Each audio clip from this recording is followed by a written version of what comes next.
ಬಸವಣ್ಣನೇ ತಾಯಿ ಬಸವಣ್ಣನೇ ತಂದೆ, ಬಸವಣ್ಣನೇ ಪರಮ ಬಂಧುವೆನಗೆ, ವಸುದೀಶ ಕಪಿಲ ಸಿದ್ಧ ಮಲ್ಲಿಕಾರ್ಜುನ, ನಿಮ್ಮ ಹೆಸರಿಟ್ಟ ಗುರು ಬಸವಣ್ಣನಯ್ಯ.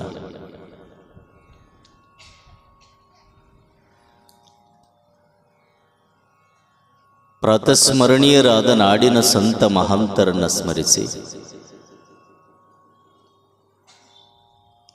ಮಹಾಮಾನವತವಾದಿ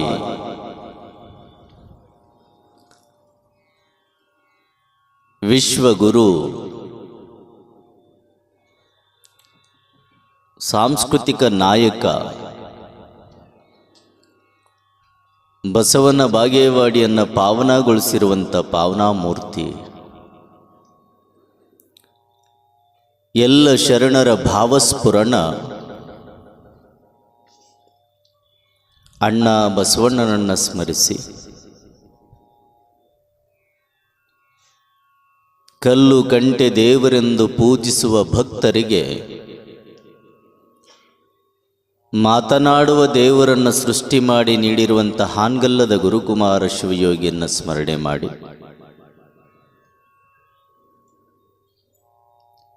ಬಸವನ ಬಾಗೇವಾಡಿಯ ಪಟ್ಟಣದ ವಿರಕ್ತ ಮಠ, ಬೇಡಿದವರಿಗೆ ಬೇಡಿದ ಇಷ್ಟಾರ್ಥಗಳನ್ನು ಪೂರೈಸಿ ಧರ್ಮದ ಮರ್ಮವನ್ನು ಭಗವಂತನ ಸಾಕ್ಷಾತ್ಕಾರಕ್ಕೆ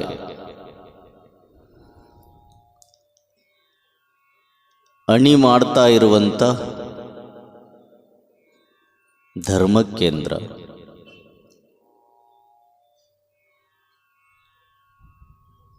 ಭಕ್ತರ ಎಲ್ಲರ ಹೃದಯ ಗದ್ದಿಗೆಯಲ್ಲಿ ವಾಸವಾಗಿರುವಂಥ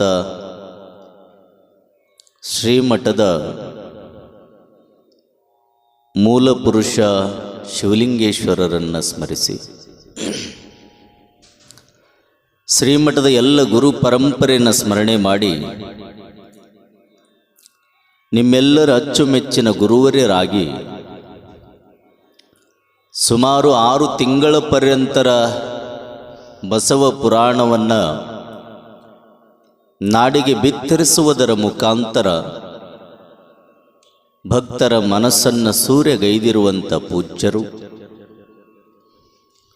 ನಾಡು ಕಂಡ ಅಪರೂಪದ ವಾಗ್ಮಿಗಳಲ್ಲಿ ಒಬ್ಬರಾದವರು ಲಿಂಗೈಕ್ಯ ಶ್ರೀಮನ್ ನಿರಂಜನ ಪ್ರಣಮ ಸ್ವರೂಪ ಮುರುಗೇಂದ್ರ ಮಹಾಸ್ವಾಮಿಗಳವರ ಪಾದ ಪದ್ಮಗಳಿಗೆ ಭಕ್ತಿಯ ಪ್ರಣಾಮವನ್ನು ಸಮರ್ಪಣೆ ಮಾಡಿ, ಗುರುಗಳ ತತ್ವವನ್ನು ನಾಡಿಗೆ ಬಿತ್ತರಿಸ್ತಾ ಬಸವ ತತ್ವವನ್ನು ಮೈಗೂಡಿಸಿಕೊಂಡು ಭಕ್ತರಿಗೆ ಭಕ್ತಿಯ ಮಾರ್ಗವನ್ನು ತೋರ್ತಾ ಇರುವಂಥ ಪೂಜ್ಯರು, ಅನುಭಾವಿಗಳು, ಮಾತೃಸ್ವರೂಪಿಗಳು, ಚಿಕ್ಕ ವಯಸ್ಸಿನಲ್ಲಿ ಸಮಾಜದ ದೀಕ್ಷೆಯನ್ನು ತೊಟ್ಟುಕೊಂಡು ಸಮಾಜಕ್ಕಾಗಿ ತಮ್ಮನ್ನು ತಾವು ಅರ್ಪಣೆ ಮಾಡಿಕೊಳ್ತಾ ಇರುವಂಥ ನಿಮ್ಮೆಲ್ಲರ ಅಚ್ಚುಮೆಚ್ಚಿನ ಗುರುವರ್ಯರಾಗಿರುವಂಥ ಶ್ರೀಮನ್ ನಿರಂಜನ ಪ್ರಣಮ ಸ್ವರೂಪ ಸಿದ್ಧಲಿಂಗ ಮಹಾಸ್ವಾಮಿಗಳವರ ಪಾದ ಪದ್ಮಗಳಿಗೆ ಭಕ್ತಿಯ ಪ್ರಣಾಮವನ್ನು ಸಮರ್ಪಣೆ ಮಾಡಿ, ನಾದ ನಿನಾದ ಸುನಾದಗಳ ಮುಖಾಂತರ ಸಂಗೀತದ ಸುದೇನ ಉಣಬಡಿಸ್ತಾ ಇರುವಂಥ ನಮ್ಮ ಕಲಾಬಳಗಕ್ಕೂ ಶರಣೆಂದು, ಈ ಪ್ರವಚನವನ್ನು ಆಲಿಸಿ ನಾವೆಲ್ಲರೂ ಪಾವನರಾಗಬೇಕನ್ನುವಂಥ ಹಂಬಲವನ್ನು ಇಟ್ಕೊಂಡು ಬಂದಿರುವಂಥ ಬಸವನ ಬಾಗೇವಾಡಿಯ ಸಮಸ್ತ ಸದ್ಭಕ್ತರೇ, ಮಹಾಜನಗಳೇ, ಮಾತೆಯರೇ, ಮುದ್ದು ಮಕ್ಕಳೇ, ಈ ವಚನ ಸಾರವನ್ನು ನಾಡಿಗೆ ನೀಡ್ತಾ ಇರುವಂಥ ನಮ್ಮ ಶರಣು ಬಸ್ತಾಳವರ ಊರಿನ ಎಲ್ಲ ಹಿರಿಯರ, ಎಲ್ಲರ ಅಂತರಂಗದಲ್ಲಿರುವಂಥ ಚಿಜ್ಯೋತಿಗೆ ಶರಣು ಶರಣಾರ್ಥಿ.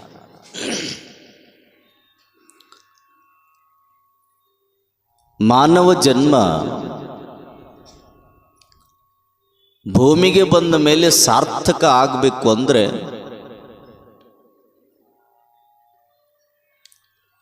ಪರಹಿತವನ್ನು ಮಾಡಬೇಕು ಅಂತಾರೆ.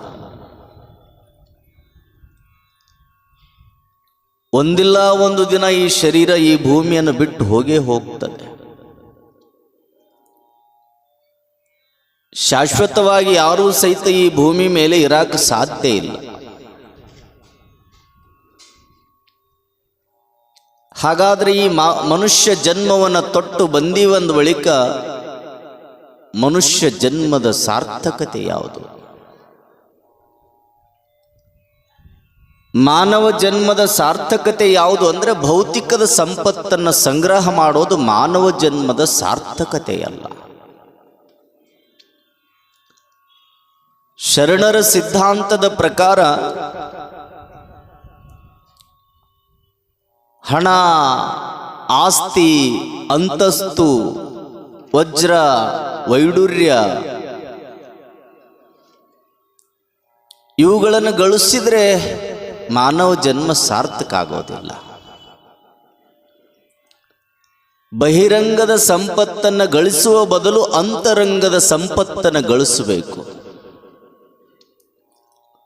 ಅಂತರಂಗದ ಸಂಪತ್ತನ್ನು ನೀನು ಗಳಿಸಿದಿ ಅಂದರೆ ಬಹಿರಂಗದ ಸಂಪತ್ತಿನ ಮೇಲೆ ಆಸೆನೇ ಹುಟ್ಟೋದಿಲ್ಲ. ಮನಸ್ಸಿನೊಳಗ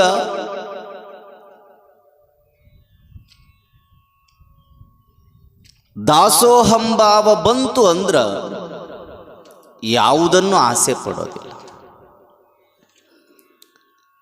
ಶರಣರೆಲ್ಲರ ಮನಸ್ಸಿನಲ್ಲಿ ದಾಸೋಹದ ಭಾವ.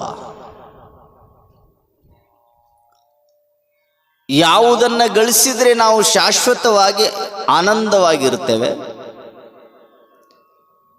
ಯಾವುದನ್ನ ಗಳಿಸಲಿಲ್ಲ ಅಂದ್ರ ಶಾಶ್ವತವಾಗಿ ಆನಂದವಾಗಿರೋದಿಲ್ಲ ಅನ್ನೋದನ್ನು ಶರಣರು ತಿಳ್ಕೊಂಡಿದ್ರು.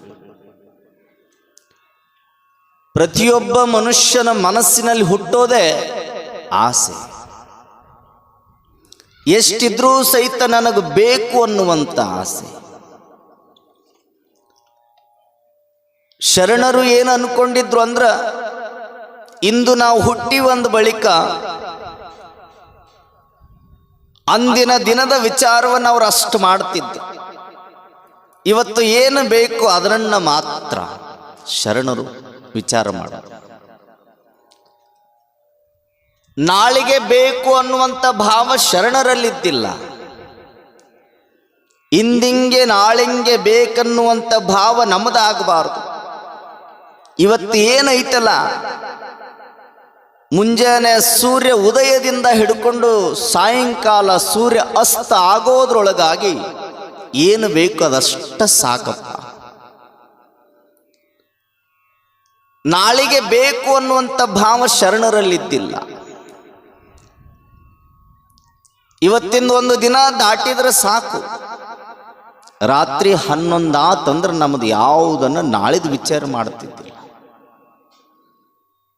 ಅದಕ್ಕೆ ನಾಳೆಗೆ ಬೇಕು ಅನ್ನುವಂಥ ಭಾವ ನಮ್ಮಲ್ಲಿ ಮೂಡಿತು ಅಂದ್ರೆ, ಆಸೆ ಹುಟ್ಟಿತ್ತು ಅಂದ್ರೆ ನಾವು ಶರಣರಾಗೋದಿಲ್ಲ. ಇಂದಿಂದ ಖಾಲಿ. ಅವರ ಭಾವನೆಗಳೇ ಬೇರೆ, ಶರಣರ ಭಾವನೆಗಳು.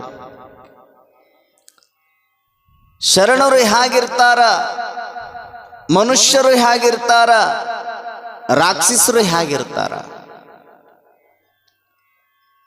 ಮನುಷ್ಯರು ಹೇಗಿರ್ತಾರಂದ್ರ, ನಂದು ನನಗ ಇರಲಿ, ಅವ್ರದ್ದು ಅವರಿಗೆ ಇರಲಿ, ಇದು ಮನುಷ್ಯ ಸ್ವಭಾವ. ರಾಕ್ಷಸರ ಸ್ವಭಾವ ಹೇಗಂದ್ರೆ, ನಂದು ನನಗಿರಲಿ, ಅವ್ರದ್ದು ನನಗ ಇರಲಿ, ಇದು ರಾಕ್ಷಸರ ಪ್ರವೃತ್ತಿ. ಶರಣರು, ಮಹಾತ್ಮರು, ಯೋಗಿಗಳ ಸ್ವಭಾವ ಹೇಗಿರ್ತದಂದ್ರೆ, ಅವ್ರದ್ದು ಅವ್ರಿಗೆ ಇರಲಿ, ನಂದು ಕೂಡ ಅವರಿಗೆ ಇರಲಿ ಅನ್ನುವಂಥ ಭಾವ ಯಾರಲ್ಲಿ ಮೂಡ್ತದೆ ಅವರ ಮನಸ್ಸಿನಲ್ಲಿ ಆಸೆ ಅನ್ನೋದು ಇರೋದಿಲ್ಲ. ನಾಳೆಗೆ ಬೇಕು ಅನ್ನುವಂಥ ಭಾವ ಶರಣರಲ್ಲಿದ್ದಿಲ್ಲ. ಇವತ್ತು ಒಂದು ದಿನ ಜೀವನ ಸಾಕ್ಷಿದ್ರೆ ಸಾಕು, ಭಗವಂತನ ಕೃಪೆಯಿಂದ ಆರಾಮ್ ಇವತ್ತಿನ ಜೀವನ ಮುಗೀತಂದ್ರೆ ಮುಗೀತು. ಬೆಳಗ್ಗೆ ಏಳ್ತಿದ್ರು, ಲಿಂಗ ಪೂಜೆ ಮಾಡ್ಕೊಳ್ತಿದ್ರು, ಕಾಯಕ ಮಾಡ್ಕೊಂಡು ಬರ್ತಿದ್ರು, ದಾಸೋಹ ಮಾಡ್ತಿದ್ರು. ಸಾಯಂಕಾಲದ ಸಮಯದೊಳಗ ಅನುಭವದ ಗೋಷ್ಠಿಗಳನ್ನು ಮಾಡ್ತಿದ್ರು, ಚಿಂತನೆಯನ್ನು ಮಾಡ್ತಿದ್ರು. ಅನುಭವ ಮಂಟಪದಲ್ಲಿ ಅನುಭವದ ಗೋಷ್ಠಿಗಳನ್ನು ಮಾಡಿ ಇದ್ರ ಪ್ರಸಾದ ಮಾಡ್ತಿದ್ರು, ಇಲ್ಲ ಅಂದ್ರೆ ಹಾಗೆ ಮಲಗುತ್ತಿದ್ರು. ಅದು ಅವತ್ತಿನ ದಿನನಿತ್ಯದ ಕಾರ್ಯ ಶರಣರದಾಗಿತ್ತು. ಶರಣರ ಕಾರ್ಯ ದಿನನಿತ್ಯದ ಹೀಗೆ. ನಮ್ಮ ಕಾರ್ಯ ಮುಂಜಾನೆ ಎದ್ವಿ ಅಂದ್ರೆ ಯಾರು ತಲೆ ಹೊಡಿಬೇಕು, ಯಾರು ತಲೆ ಮೇಲೆ ಮಕ್ಮಲ್ ಟೋಪಿ ಹಾಕಬೇಕು, ನಾಳೆಗೆ ನಮಗೆ ಇವತ್ತೊಂದಿನ ಆದ್ರೆ ಏನತ್ತ ನಾಳೆಗೆ ಮತ್ತೆ ಬೇಕು ಅನ್ನುವಂಥ ಭಾವ ನಮ್ಮಲ್ಲಿ ಮೂಡ್ತದಲ್ಲ, ನಾವು ಶರಣರಾಗಕ್ಕೆ ಸಾಧ್ಯ ಇಲ್ಲ. ಅದಕ್ಕೆ ಆಯುಧಕ್ಕೆ ಲಕ್ಕಮ್ಮ ಹೇಳ್ತಾಳೆ, ಆಸೆ ಎಂಬುದು ಅರಸರಿಗಲ್ಲದೆ ಶಿವಭಕ್ತರಿಗುಂಟೇನಯ್ಯ, ರೋಷ ಎಂಬುದು ಯಮದೂತರಿಗಲ್ಲದೆ ಅಜಾತರಿಗುಂಟೇನಯ್ಯ, ಈಸಕ್ಕಿ ಆಸೆ ನಮಗೆ ಕೈಯ ಮಾರಯ್ಯ ಪ್ರಿಯ ಅಮರೇಶ್ವರ ಲಿಂಗಕ್ಕೆ ಸಲ್ಲದು ಈ ಭಕ್ತಿ ಅಂತಳಾಕಿ. ನೀವೆಲ್ಲ ಅದಿರಲ್ಲ, ನೀವೇನಂತೀರಿ? ಆಯುಧಕ್ಕೆ ಲಕ್ಕಮ್ಮ ಶರಣರ ಅಂಗಳದಲ್ಲಿರುವಂಥ ಅಕ್ಕಿಗಳನ್ನು ಆಯ್ಕೊಂಡು ಬರಬೇಕಾದ್ರೆ ಮಾರಯ್ಯನವರು, ನಾಳೆಯ ದಿನ ನಾನು ಕಾಯಕಕ್ಕೆ ಹೋಗೋದು ಬೇಡ, ಇವತ್ತೇನು ತಗೊಂಡು ಬಂದಿನಲ್ಲ ಇದ ಅಕ್ಕಿನ ಇಷ್ಟ ಒಯ್ಯೋ ಬದಲು ನಾಳಿದೂ ಸಹಿತ ಇವತ್ತ ಒಯ್ದು ಬಿಡೋಣ ಅಂತ ಒಮ್ಮನ ತರುವಲ್ಲಿ ಇಮ್ಮನ ತರ್ತಾರವ್ರು. ಒಂದು ಸೇರು ತರುವ ಬದಲು 2 ಸೇರು ತರ್ತಾರ. ಒಂದು ಅರ್ಧ kg ತರುವ ಬದಲು 1 kg ತರ್ತಾರಂತ ನೀವು ತಿಳ್ಕೊರಿ. ನಾಳೆಗೆ ಕಾಯಕವನ್ನು ಬಿಡೋಣ, ನಾಳಿದು ವಿಚಾರ ಮಾಡಿ ಯಾವಾಗ ಗಂಟು ತಗೊಂಡು ಆಯುಧಕ್ಕೆ ಲಕ್ಕಮ್ಮನ ಮನೆ ಮುಂದೆ ಬರ್ತಾರ ಮಾರಯ್ಯನವರು, ನಮ್ಮ ಪತಿರಾಯ ಕಾಯಕಕ್ಕೆ ಹೋಗಿದ್ರು, ಕಾಯಕವನ್ನು ಮುಗಿಸ್ಕೊಂಡು ತಗೊಂಡು ಬಂದಾರ, ಅದನ್ನು ಇಸ್ಕೊಂಡು ಅದನ್ನು ದಾಸೋಹ ಮಾಡಿ ಶರಣರಿಗೆ ಪ್ರಸಾದ ಮಾಡೋಣ ಅಂತ ತಿಳ್ಕೊಂಡು ಒಳಗಿಂದ ಒಂದು ತಂಬಿಗೆ ನೀರು ತಗೊಂಡು ಬಂದು ಕೈಯಾಗ ಕೊಟ್ಲು. ನೀರು ಇಸ್ಕೊಂಡ್ರು, ತಾವು ತಂದ ಅಕ್ಕಿಯ ಗಂಟನ್ನ ಆಯುಧಕ್ಕೆ ಲಕ್ಕಮ್ಮನ ಕೈಯಾಗ ಕೊಟ್ರು. ಲಕ್ಕಮ್ಮ ನೋಡ್ತಾಳ, ನೋಡಿ ಅಂತಾಳ, ಮಾರಯ್ಯನವರೇ ಇಷ್ಟು ಯಾಕೆ ತಂದ್ರಿ, ಇಷ್ಟು ಯಾಕೆ ತಂದ್ರಿ ಅಂತ ಕೇಳಿಲ್ತು. ಮಾರಯ್ಯನವರು ಅಂತಾರ, ನಾಳೆಯ ದಿನ ಕಾಯಕಕ್ಕೆ ಹೋಗುವ ಬದಲು ಇವತ್ತಿಂದು ಮುಗಿಸಿದ ಮೇಲೆ ಇನ್ನೇನು ಉಳಿತದಲ್ಲ ಅದನ್ನು ನಾಳೆಗೆ ಮಾಡೋಣ ಅನ್ನೋದಕ್ಕಾಗಿ ತಗೊಂಡು ಬಂದೀನಿ ಅಂತ ಮಾರಯ್ಯನವರು ಅಂತಾರ. ಲಕ್ಕಮ್ಮನ ಭಾವ ಹೇಗಿದೆ ನೋಡಿ, ಇಷ್ಟು ಯಾಕೆ ತಂದ್ರಿ ಅಂತ ಶರಣರಂದ್ರು. ನಿಮ್ಮ ಮನೆ ಮುಂದೆ ನಿಮ್ಮ ಯಜಮಾನರು ಚೀಲದೊಳಗೆ ಕೈ ಚೀಲದೊಳಗೆ ಏನಾರು ತಗೊಂಡು ಬಂದ್ರು ಅಂದ್ರೆ ಅದನ್ನ ಇಸ್ಕೊಂಡು ನೋಡ್ತೀರಿ, ನೀವು ನೋಡಿ ಅಂತೀರಿ, ಏನಂತೀರಿ? ಇಷ್ಟ ಯಾಕೆ ತಂದ್ರಿ, ಇನ್ನಿಟ್ಟು ತರಬೇಕಿತ್ತಿಲ್ಲ. ಶರಣರು 2 ಪಟ್ಟು ತಂದ್ರು ಅಂದ್ರೆ ಇಷ್ಟ ಯಾಕೆ ತಂದ್ರಿ ಅಂದ್ರು. ನಿಮಗೆ 2 ಪಟ್ಟು ತಂದ್ರು ಸಹಿತ ಇಷ್ಟ ಯಾಕೆ ತಂದಿರಿ ಅಂತ ನೀವಂತೀರಲ್ಲ. ನಿಮ್ಮ ಸ್ವಭಾವ ಮನುಷ್ಯ ಸ್ವಭಾವ, ಅವರ ಸ್ವಭಾವ ಶರಣರ ಸ್ವಭಾವ. ಅದಕ್ಕೆ ಆಸೆ ಅನ್ನೋದು ಇರಬಾರ್ದಂತ. ಆಸೆ ಅನ್ನೋದು ಅರಸರಿಗಿರ್ತದೆ, ಅರಸರಿಗಿರ್ತದೆ. ಅರಸರಿಗೆ ಎಷ್ಟು ಆಸೆ ಇರ್ತದಂದ್ರ, ಹಾಗೆ ಭೂಮಿಯನ್ನು ಗೆಲ್ಲಬೇಕು, ಅರಮನೆಯನ್ನು ಗೆಲ್ಲಬೇಕು, ರಾಜ್ಯವನ್ನು ಗೆಲ್ಲಬೇಕು. ಸಾಯುವವರೆಗೂ ಸಹಿತ ಅರಸ ಏನು ಮಾಡ್ತಾನಂದ್ರೆ ದೇಶವನ್ನು ಗೆಲ್ಲಬೇಕು, ರಾಜ್ಯವನ್ನು ಗೆಲ್ಲಬೇಕು, ನಾ ದೊಡ್ಡ ಚಕ್ರವರ್ತಿ ಆಗಬೇಕು ಅಂತ ಬರೀ ಯುದ್ಧ ಮಾಡಿ ಯುದ್ಧ ಮಾಡಿ ಯುದ್ಧ ಮಾಡಿ ಮಣ್ಣಿನೊಳಗೆ ಮಣ್ಣಕ್ಕಾನ, ಮಣ್ಣಿನೊಳಗೆ ಮಣ್ಣಕ್ಕಾನ. ಅದಕ್ಕೆ ಆಸೆ ಅವ್ರಿಗಿರ್ತೈತ್ರಿ. ಒಂದು ರಾಜ್ಯವನ್ನು ಗೆದ್ರೆ ಮತ್ತೊಂದು ರಾಜ್ಯವನ್ನು ಗೆಲ್ಲಬೇಕನ್ನುವಂಥ ಸ್ವಭಾವ ಅವ್ರಿಗಿರ್ತದ. ಆದರೆ ನಿಜವಾದ ಶಿವಭಕ್ತರಿಗೆ ಆಸೆ ಇರೋದಿಲ್ಲ. ಅದಕ್ಕೆ ನಾವು ಆಸೆತನದಿಂದ ಆಯ್ಕೊಂಡು ಬಂದಿರಲ್ಲ, ತೆಗೆದುಕೊಂಡು ಹೋಗಿ ಅದೇ ಅಂಗಳದೊಳಗೆ ಉಳಿದ ಅಕ್ಕಿಗಳನ್ನು ಹಾಕಿ ಬರ್ರಿ ಅಂತ ಕೊಟ್ಟು ಕಳಿಸಿಲ್ದಂತೆ ಆ ಆಯುಧಕ್ಕೆ ಲಕ್ಕಮ್ಮ. ಇದು ಆಶೆಯ ಪ್ರವೃತ್ತಿ ಇರಬಾರ್ದು. ಗುರು ನಾನಕ್ರು ಒಂದು ಕಡೆ ಸಂಚಾರ ಮಾಡ್ತಿರ್ಬೇಕಾದ್ರೆ ಅವನ ಶ್ರೇಷ್ಠ ಶಿಷ್ಯನ ಮನೆಗೆ ಹೋಗ್ತಾರ. ಎಂದೂ ಹೋಗಿರೋದಿಲ್ಲ ನಾನಕ್ರು. ಒಂದು ದಿನ ಶಿಷ್ಯನ ಮನೆಗೆ ಹೋಗ್ಬೇಕಾದ್ರೆ ಅವ ಶಿಷ್ಯನ ಮನೆಯೊಳಗ ಒಂದು ದೊಡ್ಡದಾಗಿರುವಂಥ ಕೋಟೆಯನ್ನು ಕಟ್ಟಿಸಿದ್ದ. ಕೋಟೆ ಕೊತ್ತಲುಗಳನ್ನು ನಿರ್ಮಾಣ ಮಾಡಿದ್ದ. ಯಾವಾಗ ಅರಮನೆಯನ್ನು ಕಟ್ಟಿದ್ದ, ಅರಮನೆಯೊಳಗ ಸಂಪತ್ತನ್ನು ಸಂಗ್ರಹ ಮಾಡಿದ್ದ, ಅವನೊಂದು ನಿಯಮ ಏನಿತ್ತು ಅಂದ್ರೆ 1 ಕೋಟಿ ರೂಪಾಯಿಯನ್ನು ಸಂಗ್ರಹ ಮಾಡಿದ ಅಂದ್ರೆ ಮನೆಯ ಮೇಲೆ ಒಂದು ಧ್ವಜವನ್ನು ಕಟ್ಟುತ್ತಿದ್ದ. ಪತಾಕಿಯನ್ನು, ಒಂದು ಪತಾಕಿ ಕಟ್ತಿದ್ದ. ಹೀಗೆ ಪತಾಕಿಗಳನ್ನು ಎಷ್ಟು ಕಟ್ಟಿದ್ದಾವ ಅಂದ್ರೆ 12 ಪತಾಕಿಗಳನ್ನು ಕಟ್ಟಿದ್ದ. 12 ಪತಾಕಿಗಳನ್ನು. 12 ಪತಾಕಿಗಳು ಯಾವುದರ ಸಂಕೇತ ಅಂದ್ರೆ ಮನೆಯೊಳಗೆ 1 ಕೋಟಿ ರೂಪಾಯಿ ತಂದ್ರೆ 1 ಕೋಟಿಯ ಸಾಂಕೇತಿಕವಾಗಿ ಮನೆಯ ಮೇಲೆ ಒಂದು ಪತಾಕಿಯನ್ನು ಹಾರಿಸಿದ್ದ. ಹಾಗಾದರೆ 12 ಪತಾಕಿಗಳಂದ್ರೆ 12 ಕೋಟಿ ರೂಪಾಯಿಯನ್ನು ಸಂಗ್ರಹ ಮಾಡಿದ್ದ. ಅವನು ಅಂದ್ಕೊಂಡಿದ್ದ ಊರೊಳಗೆ ನನ್ನಂಥ ಶ್ರೀಮಂತ ಯಾರೂ ಇರಬಾರ್ದು, ಯಾರೂ ಇರಬಾರ್ದು, ನಾನೇ ಶ್ರೀಮಂತ ಅನ್ನುವಂಥ ಭಾವ. ಯಾವಾಗ ಆ ಮಾರ್ಗವಾಗಿ ಗುರುನಾನಕರು ಹೊಂಟಿದ್ರು, ಹೋಗುವಾಗ ನೋಡ್ತಾರ ಪತಾಕಿಯನ್ನು. ಏನಿದು ವಿಶೇಷ? ಒಂದು ಮನೆಯ ಮುಂದೆ ಒಂದೇ ಒಂದು ಪತಾಕೆ ಇರ್ತದೆ. ಅದು ಒಡೆಯರ ಮನೆತನವಾದರೆ, ದೇಸಾಯಿಯವರ ಮನೆತನ ಆದರೆ, ಊರೊಳಗೆ ದೊಡ್ಡ ಶ್ರೀಮಂತನ ಮನೆತನವಾದರೆ ಅಂಥವರ ಮನೆಯ ಮೇಲೆ ಒಂದು ಪತಾಕೆ ಇರ್ತದ.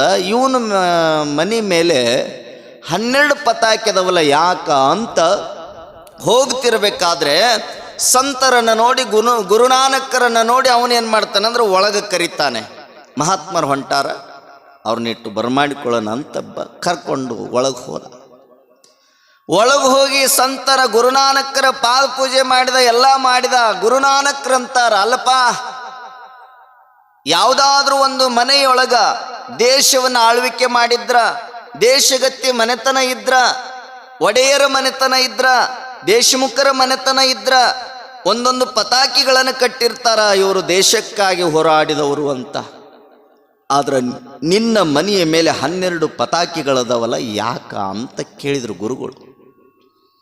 ಅವಾಗ ಅವನನ್ನಂತ, ಅಪೌರ, 12 ಪತಾಕಿಗಳನ್ನು ಯಾವುದಕ್ಕಾಗಿ ಕಟ್ಟಿನೆ ಅಂದ್ರ, ಒಂದು ಪತಾಕಿಗೆ 1 ಕೋಟಿ ರೂಪಾಯಿ ಸಂಪತ್ತು ನನ್ನ ಮನೆಯೊಳಗೆ ಇತ್ತು ಅಂದ್ರೆ ಅದಕ್ಕಾಗಿ ಒಂದು ಪತಾಕಿ ಕಟ್ತಿದ್ದೆ, ಒಂದು ಪತಾಕಿಯನ್ನು ಕಟ್ತಿದ್ದೆ, ಒಂದು ಧ್ವಜವನ್ನು ಕಟ್ತಿದ್ದೆ. ಹಿಂಗೆ ನನ್ನ ಮನೆಯ ಸುತ್ತಲೂ ಸಹಿತ 12 ಧ್ವಜಗಳದಾವ ಅಂದ್ರೆ 12 ಕೋಟಿ ರೂಪಾಯಿ ಮನುಷ್ಯ ಅದಿನ್ರಪ್ಪ. ಮತ್ತೇನಾರ 1 ಕೋಟಿ ರೂಪಾಯಿಯನ್ನು ಸಂಗ್ರಹ ಮಾಡಿದರೆ ಮತ್ತೊಂದು ಧ್ವಜವನ್ನು ನಾನು ಕಟ್ತೇನೆ, 13 ಧ್ವಜ ಅಕ್ಕವ. ಈಗ 12 ಕೋಟಿ ಐತಲ್ಲ, 12 ಧ್ವಜ ಕಟ್ಟಿನಿ ಅಂದ. ಗುರು ನಾನಕ್ರಂತಾರೆ, 12 ಕೋಟಿ ರೂಪಾಯಿನ ಸಂಗ್ರಹ ಮಾಡಿ ಅನ್ನಿ. ಹೌದು. ಹಾಗಾದ್ರೆ ನಂದೊಂದು ಮಾತು ಕೇಳ್ತೀನಪ್ಪ? ಕೇಳ್ತೀನಪ್ಪ. 12 ಕೋಟಿಯನ್ನು ಸಂಗ್ರಹ ಮಾಡಿರುವಂಥ ನೀನು ನಾಳೆ ಈ ಭೂಮಿಯನ್ನು ಬಿಟ್ಟು ಹೋಗುವಾಗ ನೀ 12 ಕೋಟಿ ರೂಪಾಯಿಯನ್ನು ಒಯ್ತಿ ಅನ್ನುವಂಥ ಸ್ವಭಾವನಿಂದ ಐತಲ್ಲ, ನೀ ಗಳಿಸಿದ ಸಂಪತ್ತನ್ನು ನೀನೇ ಒಯ್ತೀನಿ ಅನ್ನುವಂಥ ಮನೋಭಾವನೆಯಿಂದ ಐತಲ್ಲ. ಹಾಗಾದ್ರೆ ಹೋಗುವಾಗ ಒಂದು ಐಡಿಯಾ, ನಾನು ಇನ್ನೇನು ಭಾಳ ದಿನಕ್ಕೆ ಬರ್ತೀನೋ ಇಲ್ಲೋ ಗೊತ್ತಿಲ್ಲ, ನಾನು ಹೋಗಾವದೀನಿ. ಮತ್ತೆ ನೀ ಬರುವಾಗ ಸಾಯು ಮುಂದ ನಾ ಕೊಟ್ಟ ಒಂದು ಸೂಜಿಯನ್ನು ತಗೊಂಡು ನೀ ಬರಬೇಕಪ್ಪ ನಾ ಇರೋ ಜಾಗಕ್ಕ ಅಂತಾರವ್ರು.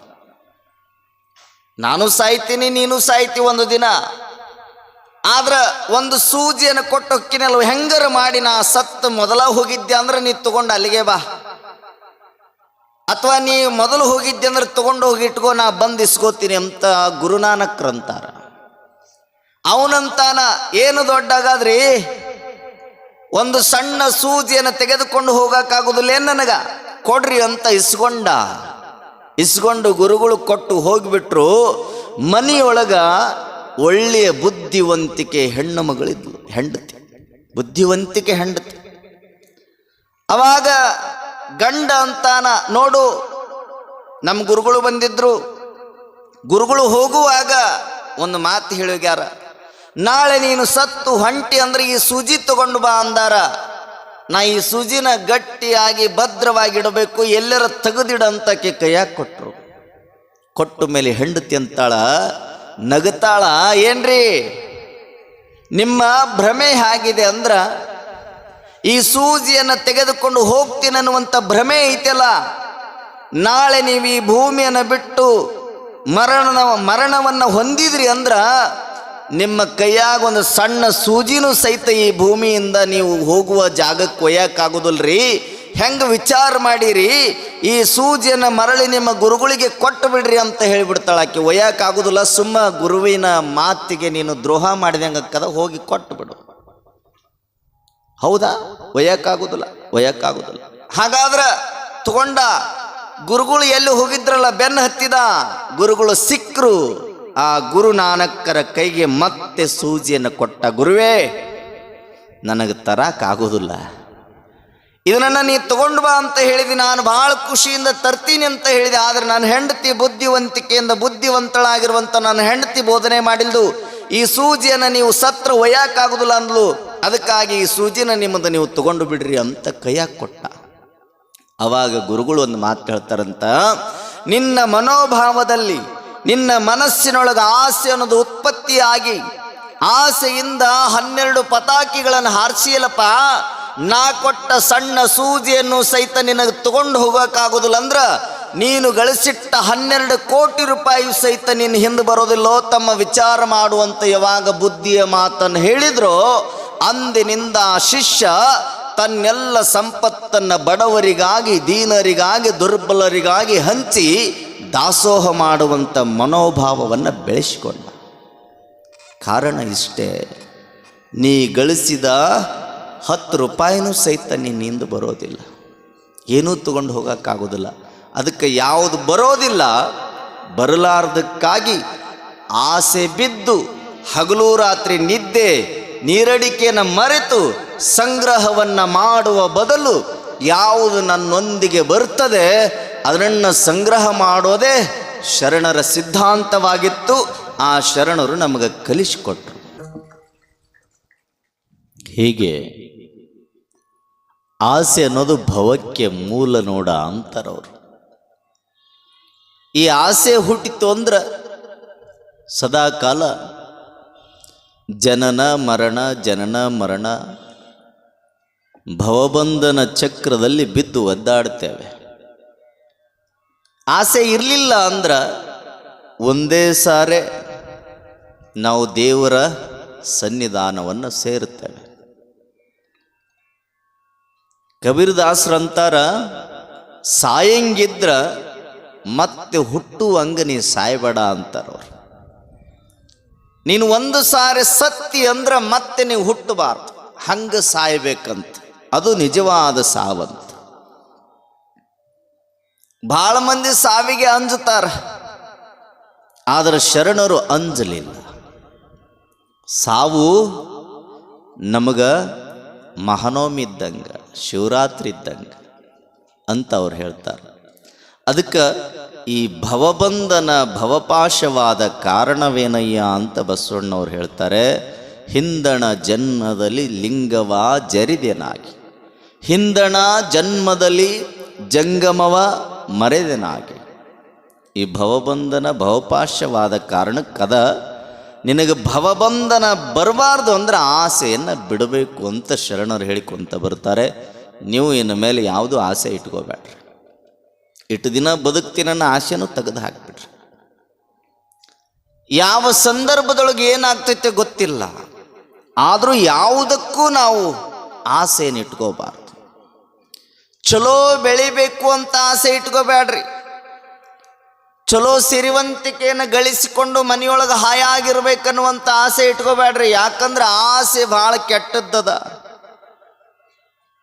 ಎಷ್ಟು ಕೆಟ್ಟದ್ದದ ಅಂದ್ರೆ, ಒಮ್ಮೆ ಒಬ್ಬ ಇನ್ನೇನು ಆಗೋ ಈಗೋ ಹೋಗುವಂಥ ಸ್ಥಿತಿಯೊಳಗೆ ಮಕ್ಕೊಂಡಿದ್ದ ಮ್ಯಾಲೆ ಹೋಗಕ್ಕೆ. ಅವನಿಗೆ 4 ಜನ ಮಕ್ಕಳು, ಗಂಡು ಮಕ್ಕಳು. ಇನ್ನೇನು ಹೊಕ್ಕಾನ ಹೋಗ್ತಾನ ಅಂತ ಎಲ್ಲರೂ ಬೇರೆ ಬೇರೆ ಊರಾಗಿದ್ರು. ಎಲ್ಲರೂ ಸೇರಿಕೊಂಡ್ರು. ಊರಿಗೆ ಬಂದು ತಂದೆ ಮಾತಾಡಿಸ್ಕೊಂಡು ಹೋಗೋಣ ಅಂತ ಬಂದರು. ಈ ನೀವು ಅಂತಿರ್ತೀವಿ ನೋಡಿ, ಎಲ್ಲೋ ಒಂದು ಕಡೆ ಸಣ್ಣದ ಏನದು ಜೀವ ಹಿಡ್ಕೊಂಡದ, ಯಾವಾಗ ಹೋಗತ್ತೆ ಗೊತ್ತಿಲ್ಲ. ಯಾರ ನೀರು ಹಾಕಿದ್ರೆ ಹೋಗ್ಬೋದು, ಯಾರ ಒಂದು ಅಗಳು ಅನ್ನ ಹಾಕಿದ್ರೆ ಅದನ್ನು ತಿಂದು ಹೋಗ್ಬೋದು. ಒಟ್ಟಾರೆ ಯಾರ ಮೇಲೆ ಜೀವ ಇಟ್ಕೊಂಡು ಕುಂತನ ಗೊತ್ತಿಲ್ಲ ಅನ್ನೋದಿಲ್ಲ ನಾವು. ಹಂಗ ಇತ್ತದು ಮನ್ಯಾಗ. 4 ಜನ ಮಕ್ಕಳು ಬಂದು ಸುತ್ತಲೂ ನಿಂತರು. ನಿಂತ ಮೇಲೆ ತಂದೆ ಮಕ್ಕೊಂಡಿದ್ದ. ಮಕ್ಕೊಂಡವನ ಕಣ್ಣು ಯಾವಾಗಲೂ ದನ ಕಟ್ಟುವ ಗ್ವಾಲ್ದಿ ಕಡೆನ ಇತ್ತು, ದನ ಕಟ್ಟುವ ಜಾಗ ಕಡೆನ ಇತ್ತು. ಅದನ್ನ ನೋಡ್ತಿದ್ದ, ಏನೋ ಒಂದು ಹೇಳಾಕ್ ಹೊಕ್ಕಿದ್ದವ. ನೋಡ್ತಿದ್ದ, ಏನೋ ಹೇಳಾಕತ್ತಿದ್ದ. 4 ಜನ ಮಕ್ಕಳಂದು ಏನಾರ ನಮ್ಮ ಅಪ್ಪ ದಂದಾಕಿ ಒಳಗ ದನ ಕಟ್ಟು ಜಾಗದೊಳಗೆ ಏನಾರ ಬಂಗಾರದ ಹಂಡೆ ಹುಗುದಿರಬಹುದು ಅನ್ಕೊಂಡವ. 4 ಜನ ಮಕ್ಕಳು ಏನಾರು ಮಾಡಿ ನಮ್ಮ ಅಪ್ಪನ ಒಂದು 5 ನಿಮಿಷ ಮಾತಾಡಿಸಿಬಿಟ್ರೆ ಚಲೋ ಆಕೈತೆ ಅನ್ಕೊಂಡ್ರು. ಒಬ್ಬ ಡಾಕ್ಟ್ರನ್ನ ಕರೆಸಿದ್ರು. ಡಾಕ್ಟ್ರ, ನಮ್ಮಪ್ಪ ಏನೋ ಹೇಳ್ಬೇಕಂತಾನ, ಬಾಯಿ ಬಿದ್ದದ, ಏನೂ ಮಾತಾ ಬರವಲ್ದು, ನಾಲಿಗೆ ಹೊರಳ್ತಾ ಇಲ್ಲ, ಹೆಂಗಾರ ಮಾಡಿ ಅವನಿಗೆ ಒಂದು 5 ನಿಮಿಷ ಮಾತಾಡಂಗೆ ಮಾಡ್ರಿ ಡಾಕ್ಟ್ರ, ನಿಮಗೆ ರೊಕ್ಕ ಕೊಡ್ತೀವಿ ನಾವು. ಒಟ್ಟು 5 ನಿಮಿಷ ಮಾತಾಡ್ಬಿಟ್ರ ನಮಗೇನನ್ನದ ಸಂಪತ್ತನ್ನು ಮುಚ್ಚಿಟ್ಟಿದ್ದ ಅಂದ್ರೆ ಬಚ್ಚಿಟ್ಟಿದ್ದ ಅಂದ್ರೆ ಸಂಪತ್ತು ಸಿಗುತ್ತದೆ, ದಯವಿಟ್ಟು ಡಾಕ್ಟ್ರ ಏನಾರ ಮಾಡಿ ಮಾತಾಡ್ಸ್ರಿ. ಡಾಕ್ಟ್ರ್ ಅಂದ, ನಿಮ್ಮಪ್ಪ 5 ನಿಮಿಷ ಮಾತಾಡ್ಬೇಕಂದ್ರೆ 50,000 ರೂಪಾಯಿ ಖರ್ಚಾಕೈತಿ ನೋಡಂದವ. ಆದ್ರೆ ಆಗಲ್ರಿ ಡಾಕ್ಟ್ರ, ಯಾರು ಬ್ಯಾಡಂತಾರ. 50,000 ಖರ್ಚು ಮಾಡಿದ್ರೆ 1 ಕೋಟಿ ರೂಪಾಯಿ ಸಂಪಾದನೆ ಇಟ್ಟಿರುವಂಥ ಸಂಪತ್ತು ಸಿಗಬಹುದಲ್ಲ ನಮ್ಮ ಅಪ್ಪ ಹೇಳಿದ್ರ ಅನ್ಕೊಂಡು 4 ಜನ ಮಾತಾಡಿಕೊಂಡು ಅಂದು, ಏನಾರ ಆಗ್ಲಿ 50,000 ಅಂದಾರ, ಕೊಟ್ಬಿಡೋಣ ಅಂದ್ರು. ಅಂದು ಡಾಕ್ಟ್ರಿಗೆ ಹೇಳ್ತಾರ, ಒಂದು ಇಂಜೆಕ್ಷನ್ ಮಾಡ್ರಿ, ಒಟ್ಟು 5 ನಿಮಿಷ ಮಾತಾಡಿಸ್ರಿ. ಡಾಕ್ಟ್ರ್ ಇಂಜೆಕ್ಷನ್ ಮಾಡಿದ್ರು. ಮಾಡಿದ ಮೇಲೆ ತಂದೆಗೆ 5 ನಿಮಿಷ ಮಾತಾಡುವಷ್ಟು ಶಕ್ತಿ ಬಂತು. ಯಾವಾಗ ಸಾಯ್ತನ ಅನ್ನುವಂಥ ವ್ಯಕ್ತಿ ಯಾವಾಗ ಇಂಜೆಕ್ಷನ್ ಅನ್ನ ತೆಗೆದುಕೊಂಡ 5 ನಿಮಿಷ ಮಾತಾಡಬೇಕು ಅಂತ ತಿಳ್ಕೊಂಡು ಮಕ್ಕಳ ಅಪೇಕ್ಷೆ ಇತ್ತು.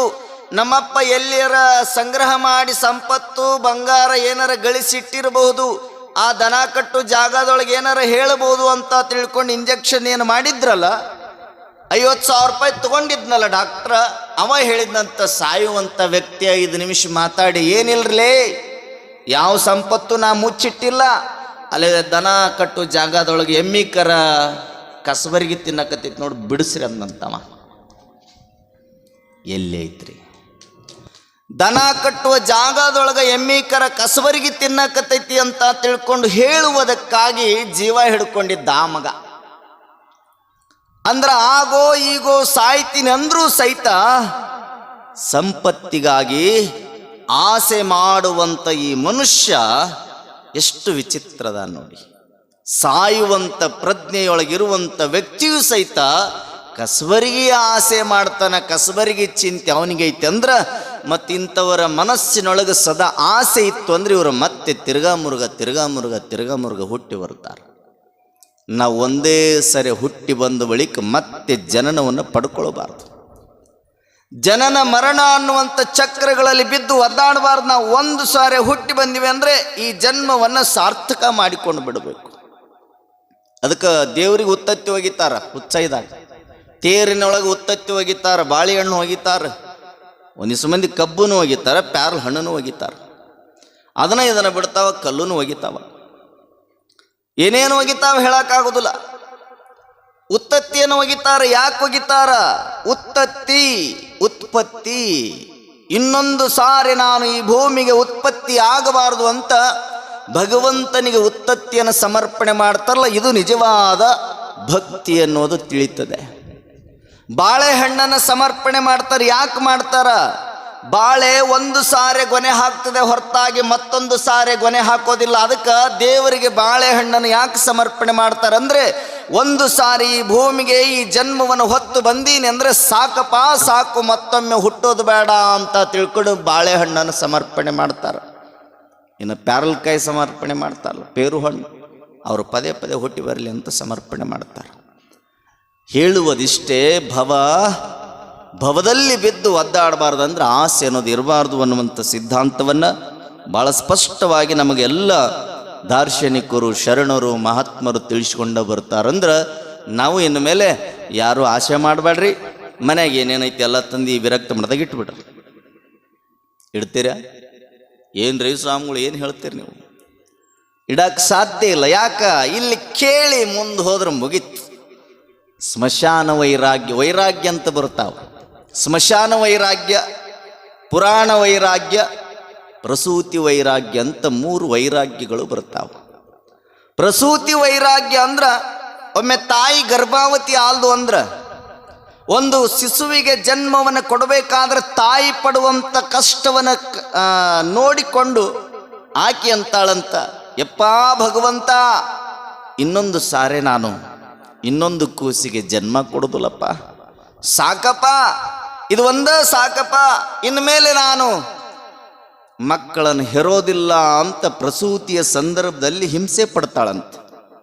ಮತ್ತದ ಆ ಪ್ರಸೂತಿ ಆದಮೇಲೆ, ಹೆರಿಗೆ ಆದಮೇಲೆ ಮತ್ತೊಂದು ವಾರಕ್ಕೆ ಇನ್ನೊಂದು ಗಂಡು ಹಡಿಬೇಕು ನಾ ಮುತ್ತಿ ಅಂತದ್ದು. ಇದು ವೈರಾಗ್ಯ. ಪ್ರಸೂತಿಯ ವೈರಾಗ್ಯ ಅಂದ್ರೆ ಹಡೆಯುವ ಸಂದರ್ಭದಲ್ಲಿ, ಹೆರಿಗೆ ಆಗುವಂಥ ಸಂದರ್ಭದಲ್ಲಿ ಆಕೆ ಹಿಂಸೆ ಪಡಬಾರ್ದು, ಸಾಕಪ್ಪ ಸಾಕು, ಮತ್ತೊಮ್ಮೆ ಇನ್ನೊಂದು ಕೂಸಿಗೆ ಇನ್ನೊಂದು ಶಿಶುವಿಗೆ ಜನ್ಮವನ್ನು ಕೊಡಬಾರ್ದು ಅಂತ ಯಾವಾಗ ವೈರಾಗ್ಯವನ್ನು ತಾಳ್ತಾಳ, ಮತ್ತೊಂದು ವರ್ಷ ಆದಮೇಲೆ ಇನ್ನೊಂದು ಹಡಿಬೇಕಂತ ಏನು ಅಪೇಕ್ಷೆ ಪಡ್ತಾಳಲ್ಲ, ಇದು ಪ್ರಸೂತಿಯ ವೈರಾಗ್ಯ. ಇನ್ನು ಸ್ಮಶಾನದ ವೈರಾಗ್ಯ ಅಂತ ಬರ್ತದೆ. ಮಣ್ಣು ಮಾಡಕ್ಕೆ ಹೋದಾಗ ಎಲ್ಲರೂ ಸಹಿತ ಆ ಮಣ್ಣನ್ನು ಹಾಕುವಾಗಂತಿರ್ತಾರ, ಯಪ್ಪ ದೇವ್ರೇ ಬಡ ಬಡ ನಮಗೂ ಯಾರಿಗೆ ತ್ರಾಸು ಕೊಡಲಾರ್ದ ಕಣ್ಣು ಮುಚ್ಚಿ ಬಿಡ್ಲಪ್ಪ ಅಂತಾರೆ ಎಷ್ಟೋ ಮಂದಿ. ದೇವ್ರ ಸಾಕಾಗ್ಯದ ಈ ಜೀವನ, ನಮ್ಮನ್ನು ಹಿಂಗೆ ಇವನ್ ಹೆಂಗೆ ಹಂಗೆ ಕರ್ಕೊಂಡು ಬಿಡು ಅಂತ ಹೇಳ್ತೀವಿ ನಾವು. ಎಲ್ಲೇ?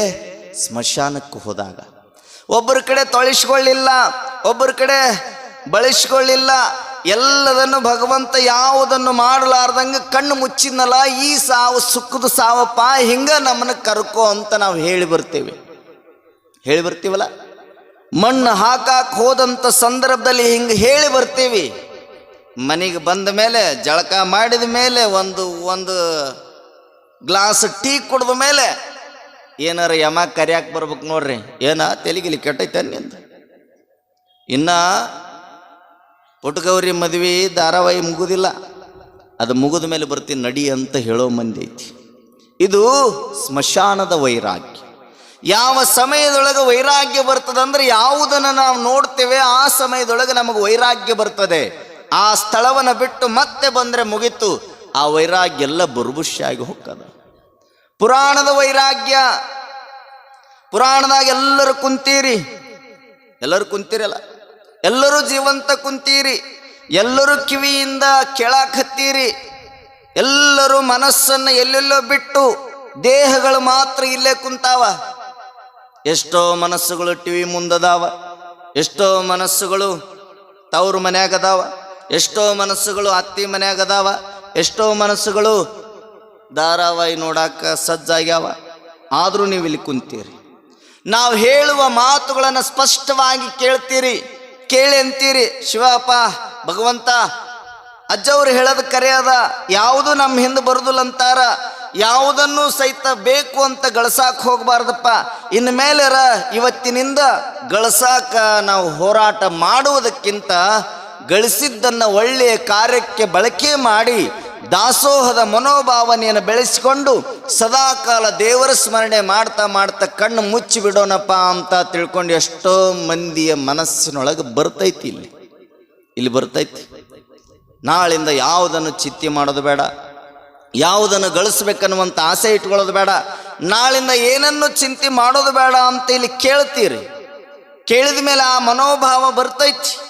ಮತ್ತು ಪ್ರಸಾದ ಮಾಡಿ ಗೇಟ್ ದಾಟಿ ಮನೆಗೆ ಹೊಂಟ್ರಂದ್ರೆ ನಾಳೆಗೆ ಮಗ ಸಾಲಿ ಹೊಕ್ಕಾನ, ಅವನಿಗೆ ನಾಷ್ಟ ಏನು ಕಟ್ಟಬೇಕು, ಯಜಮಾನ ನೌಕರಿ ಮಾಡಕ್ಕೆ ಹೊಕ್ಕಾನ, ಅವನಿಗೆ ಬುತ್ತಿ ಕಟ್ಟಬೇಕು, ಡಬ್ಬಿ ಕಟ್ಟಬೇಕು, ಏನು ಮಾಡಬೇಕು, ಎಂತ ಮಾಡಬೇಕು, ಮತ್ತೆ ಬರೀ ಅದೇ. ಹಾಗಾಗಿ ಒಂದು ಸಾರಿ ತೀರ್ಮಾನ ಮಾಡಬೇಕಂತೆ, ಯಾವುದನ್ನೂ ಸಹಿತ ಅಪೇಕ್ಷೆ ಪಡಬಾರ್ದು, ಯಾವುದೂ ನಮ್ಮದಲ್ಲ, ಯಾವುದನ್ನು ಆಸೆ ಪಟ್ಟು ಗಳಿಸ್ತೀವಲ್ಲ ಅದು ಯಾವುದು ನಮ್ಮದಲ್ಲ. ಹೇಳ್ತಾರವರು, ಭಾಳ ಚಲೋ ಮಾತು ಹೇಳ್ತಾರೆ, ತಮ್ಮ, ಏ ಮನುಷ್ಯ, ನಿನ್ನನ್ನು ಭಗವಂತ ಸೃಷ್ಟಿ ಮಾಡಿ ಭೂಮಿಗೆ ಕಳಿಸಿದ, ನಿನ್ನ ದೇಹ ನಂದು ನನ್ನ ದೇಹ ಅನ್ನುವಂಥ ಮನೋಭಾವ ನಿನಗಿದೆ ಇಲ್ಲ. ಈ ದೇಹದೊಳಗಿರುವಂಥ ಮಾಂಸ, ಎಲುಬು ಎಲ್ಲದೂ ಸಹಿತ ಒಂದಿಲ್ಲ ಒಂದು ದಿನ ಹೋಗಿಬಿಡ್ತದ. ಎಲ್ಲಿಗೆ ಹೋಗ್ತದೆ ಅಂದರೆ ಈ ದೇಹ ಮಣ್ಣು ಪಾಲಾಗ್ತದೆ. ಈ ದೇಹ ಮಣ್ಣು ಪಾಲಾಗ್ತದೆ. ಒಂದು ವೇಳೆ ಮಣ್ಣು ಮಾಡಲಿಲ್ಲ, ಅವರ ದೇಹವನ್ನು ಸುಟ್ಟರೆ ಆ ಸುಟ್ಟಿರುವಂಥ ದೇಹವನ್ನು ಗಂಗೆಯ ಪಾಲಾಗ್ತದೆ. ಅದಕ್ಕೆ ಹೇಳ್ತಾರೆ ಅವರು, ಈ ದೇಹ ಮಣ್ಣು ಪಾಲು, ಯಾವುದರ ಪಾಲಾಗ್ತದೆ? ಈ ದೇಹ ಮಣ್ಣು ಪಾಲು, ಅಸ್ಥಿ ಗಂಗೆಯ ಪಾಲು. ಈ ದೇಹಕ್ಕೆ ತೊಟ್ಟ ಬಟ್ಟಿ ಅದು ಅಗಸನ ಪಾಲು. ನೀನು ಗಳಿಸಿಟ್ಟ ಸಂಪತ್ತು, ಈ ದೇಹದಿಂದ ದುಡಿದ ಸಂಪತ್ತು ನಿನ್ನ ಮುಂದೆ ಕುಳಿತು ಅಳುವವರ ಪಾಲು. ನೋಡ್ರಿ ಎಷ್ಟು ಚಲೋ ಹೇಳ್ಯಾನ. ನೀನೇನು ಹಗಲು ರಾತ್ರಿ ದುಡಿದು ಸಂಪತ್ತು ಗಳಿಸಿ, ಮನಿ ಗಳಿಸಿ, ಆಸ್ತಿ ಗಳಿಸಿ ಎಲ್ಲದೂ ಸಹಿತ ನೀವು ಹೋಗುವಾಗ ಒಯ್ಯೋದು ಲೋತಮ್ಮ. ನಿನ್ನ ಮುಂದೆ ಕುಳಿತು ಯಾರು ಅಳ್ತಾರಲ್ಲ ಅವರಿಗೆ ಬಿಟ್ಟು ಹೋಗ್ಯಲ್ಲಪ್ಪ. ಹಾಗಾದರೆ ಭೂಮಿಗೆ ನಿನ್ನ ದೇಹ ಪಾಲು ಕೊಡ್ತದ. ನಿನ್ನ ದೇಹ ಭೂಮಿ ಪಾಲಕ್ಕದ, ಅಸ್ಥಿ ಗಂಗೆಯ ಪಾಲಕ್ಕದ, ಜೊತೆಗೆ ನಿನ್ನ ಬಟ್ಟೆ ಅಗಸನ ಪಾಲಕ್ಕವ. ನಿನ್ನ ಗಳಿಸಿಟ್ಟ ಸಂಪತ್ತು ಬೇರೆಯವರ ಪಾಲು, ಮುಂದೆ ಕುಳಿತು ಅಳುವವರ ಪಾಲು. ಹಾಗಾದರೆ ಈ ಭೂಮಿಗೆ ಬಂದ ಮೇಲೆ ನೀನು ಹೋಗುವಾಗ ನಿನ್ನ ಪಾಲು ಅನ್ನೋದು ಏನೈತಿ ಅಂತ ಪ್ರಶ್ನೆ ಮಾಡಿದರೆ, ಯಾವ ಸಂಪತ್ತು ನಮಗೆ ಬರೋದಿಲ್ಲ. ನನ್ನ ಪಾಲು ಯಾವುದು ಅಂದ್ರೆ, ಇರುವಷ್ಟು ದಿನ ಎಲ್ಲರೊಂದಿಗೆ ಪ್ರೇಮದಿಂದ ಇದ್ದು ಹೊರಟ ಅನ್ನುವಂಥ ಒಂದು ಪಾಲು ನಿನ್ನಿಂದ ಬರ್ತದೆ.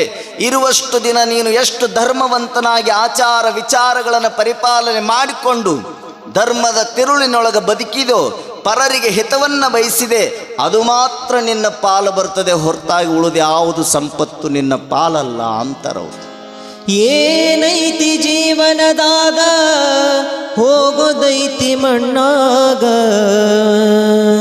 ಚಿಂತಿಲ್ದ ಕೂಡುವುದೈತಿ ಜಂತಿಲ್ಲದ ಮನಿಯಾಗ. ಚಿಂತಿಲ್ದ ಕೂಡುವುದೈತಿ ಜಂತಿಲ್ಲದ ಮನಿಯಾಗ. ಏನೈತಿ ಜೀವನದಾಗ ಹೋಗೋದೈತಿ ಮಣ್ಣಾಗ, ಏನೈತಿ ಜೀವನದಾಗ ಹೋಗೋದೈತಿ ಮಣ್ಣಾಗ. ಚಿಂತಿಲ್ದ ಕೂಡುವುದೈತಿ ಜಂತಿಲ್ಲದ ಮನಿಯಾಗ. ಚಿಂತಿಲ್ದ ಕೂಡುವುದೈತಿ ಜಂತಿಲ್ಲದ ಮನಿಯಾಗ.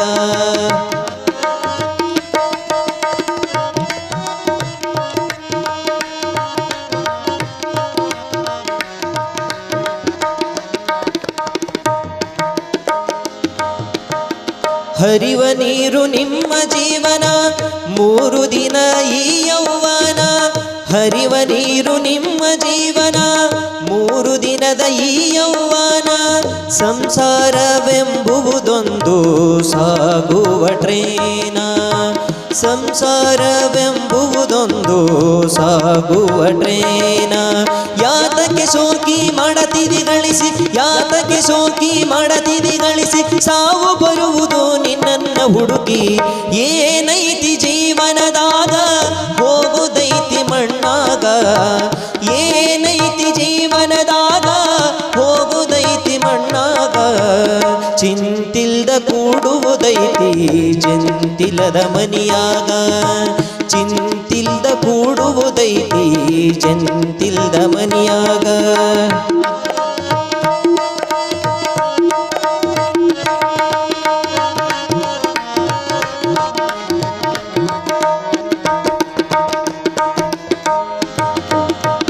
ಮನದೋಳು ಬದುಕಿನ ಚಿಂತಿ ಮಾಡಲಾಕ ಬಂದಿದೆ ಸಂತಿ. ಮನದೋಳು ಬದುಕಿನ ಚಿಂತಿ ಮಾಡಲಾಕ ಬಂದಿದೆ ಸಂತಿ. ಸಂತಿ ತೀರಿದ ಬಳಿಕ ಗೋಡಿಗೋಗಿ ನೀ ಕುಂತಿ. ಸಂತಿ ತೀರಿದ ಬಳಿಕ ಗೋಡಿಗೋಗಿ ನೀ ಕುಂತಿ. ಕಟ್ಟಿದ ಬುತ್ತಿ ಇಲ್ಲೇ ಇಟ್ಟಿ, ಕಟ್ಟಿದ ಬುತ್ತಿ ಇಲ್ಲೇ ಇಟ್ಟಿ. ಕಡೆಗೆ ನಿನಾದಿ ಕರೆಂಟಿನ ತಂತಿ. ಏನೈತಿ ಜೀವನದಾಗ ಹೋಗೋದೈತಿ ಮಣ್ಣಾಗ. ಏನೈತಿ ಜೀವನದಾಗ ಹೋಗೋದೈತಿ ಮಣ್ಣಾಗ. ಚಿಂತಿಲ್ದ ಕೂಡುವುದೈತಿ ಜಂತಿಲ್ದ ಮನಿಯಾಗ.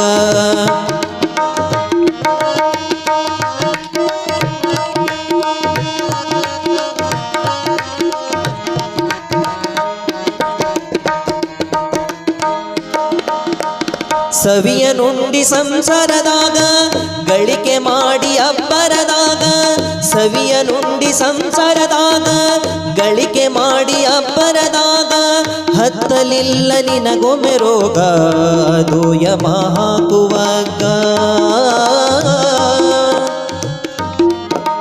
ಮದನಿ ರೇ ಸಾನೆ ಗ ಮಗರೆ ರಿ ಗ ಮರಿ ಗರಿ ಸ ಸರಿ ಮಗರಿ ಗರಿ ಸ ಸರಿ ಮದನಿ ರೇ ಮದನಿ ರೇ ಮದನಿ ರೇ ಸವಿಯ ನುಂಡಿ ಸಂಸಾರದಾಗ ಗಳಿಕೆ ಮಾಡಿ ಅಬ್ಬರದಾಗ ಸವಿಯ ನುಂಡಿ ಸಂಸಾರದಾಗ ಗಳಿಕೆ ಮಾಡಿ ಅಬ್ಬರದಾಗ ಹತ್ತಲಿಲ್ಲ ನಿನಗೊಮ್ಮೆ ರೋಗ ಅದು ಯಮ ಹಾಕುವಾಗ ಹತ್ತಲಿಲ್ಲ ನಿನಗೊಮ್ಮೆ ರೋಗ ಅದು ಯಮ ಹಾಕುವ ಹಗ್ಗ ಬಸವನ ಪಾದ ಇಡಿ ಕಡೆಯಂದು ಬಸವನ ಪಾದ ಕಡೆ ಇಡಿಯಂದು ತಿಳಿದುಕೊಳ್ಳು ನೀ ಎಲೆ ಮಾನವ ಏನೈತಿ ಜೀವನದಾಗ ಹೋಗೋದೈತಿ ಮಣ್ಣಾಗ ಏನೈತಿ ಜೀವನದಾಗ ಹೋಗೋದೈತಿ ಮಣ್ಣಾಗ ಚಿಂತಿಲ್ದ ಕೂಡುವುದೈತಿ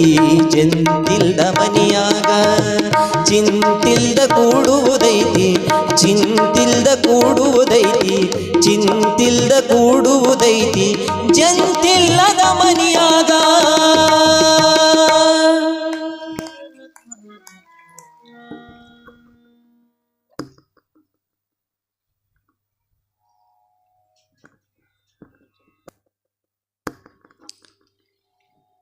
ಏನೈತಿ ಜೀವನದಾಗ ಹೋಗೋದೈತಿ ಮಣ್ಣಾಗ ಚಿಂತಿಲ್ಲದ ಕೂಡೋದೈತಿ ಜಂತೆ ಇಲ್ಲದ ಮನಿಯಾಗ. ಈಗ ನಿಮ್ಮ ಅದಾವಲ್ಲ ಮನಿ, ಅವು ನಿಮ್ಮ ಮನಿ ಅಲ್ಲ. ನಿಮ್ಮ ಮನೆಗೆ ಪಿಲ್ಲರ್ ಅದಾವ, ನಿಮ್ಮ ಮನೆಗೆ ತೊಲೆಗಳದಾವ, ನಿಮ್ಮ ಮನೆಗೆ ಕಂಬಗಳದಾವ, ನಿಮ್ಮ ಮನೆಗೆ ಅಂಕಣಗಳದಾವ, ನಿಮ್ಮ ಮನೆಗೆ ಡೋರ್ಗಳದಾವ, ನಿಮ್ಮ ಮನೆಗೆ ಕಿಡಿಕೆಗಳದಾವ. ಆದ್ರೆ ಒಂದು ಶಾಶ್ವತವಾದ ಮನೆ ನಿಮ್ಗೆ ಐತಿ ಅಂದ್ರೆ ಅದು ಶಾಶ್ವತವಲ್ಲ, ಸುಮ್ಮ ಹೆಸರಿಗಟ್ಟ ಶಾಶ್ವತ. ಅದು ನಮ್ದ ಅಂದ್ರೆ ಸಾಧ್ಯನೇ ಇಲ್ಲ. ಒಟ್ಟು ನಿಮ್ಮದು ಕೊನೆ ಮನೆ ಅಂದ್ರೆ ಅದಕ್ಕೆ ಜಂತಿಲ್ಲ, ಬಾಗಿಲಿಲ್ಲ, ಕಿಡಿಕೆ ಇಲ್ಲ, ಕಂಬಗಳಿಲ್ಲ, ಅಂಕಣಗಳಿಲ್ಲ. ಅದು ಯಾವುದು ಮನೆ ಗೊತ್ತೈತೆ ನಿಮ್ಗೆ? ಯಾವುದ್ರಿ?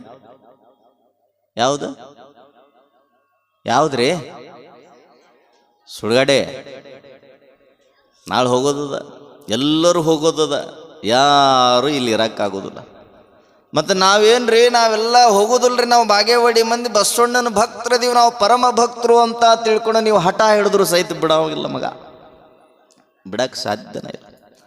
ಯಾವ ದೇವರಾದರೂ ಸಹಿತ ಈ ಭೂಮಿ ಮೇಲೆ ತಾರತಮ್ಯ ಮಾಡಬಹುದು, ಇದು ನೆನ್ಪಿಟ್ಕೊಡ್ರಿ. ನಿಮ್ಮ ಕ್ವಾಟಿ ಲಕ್ಷ್ಮವ್ವ ಅದಳಲ್ಲ, ಆಕೆಯೂ ತಾರತಮ್ಯ ಮಾಡಬಹುದು.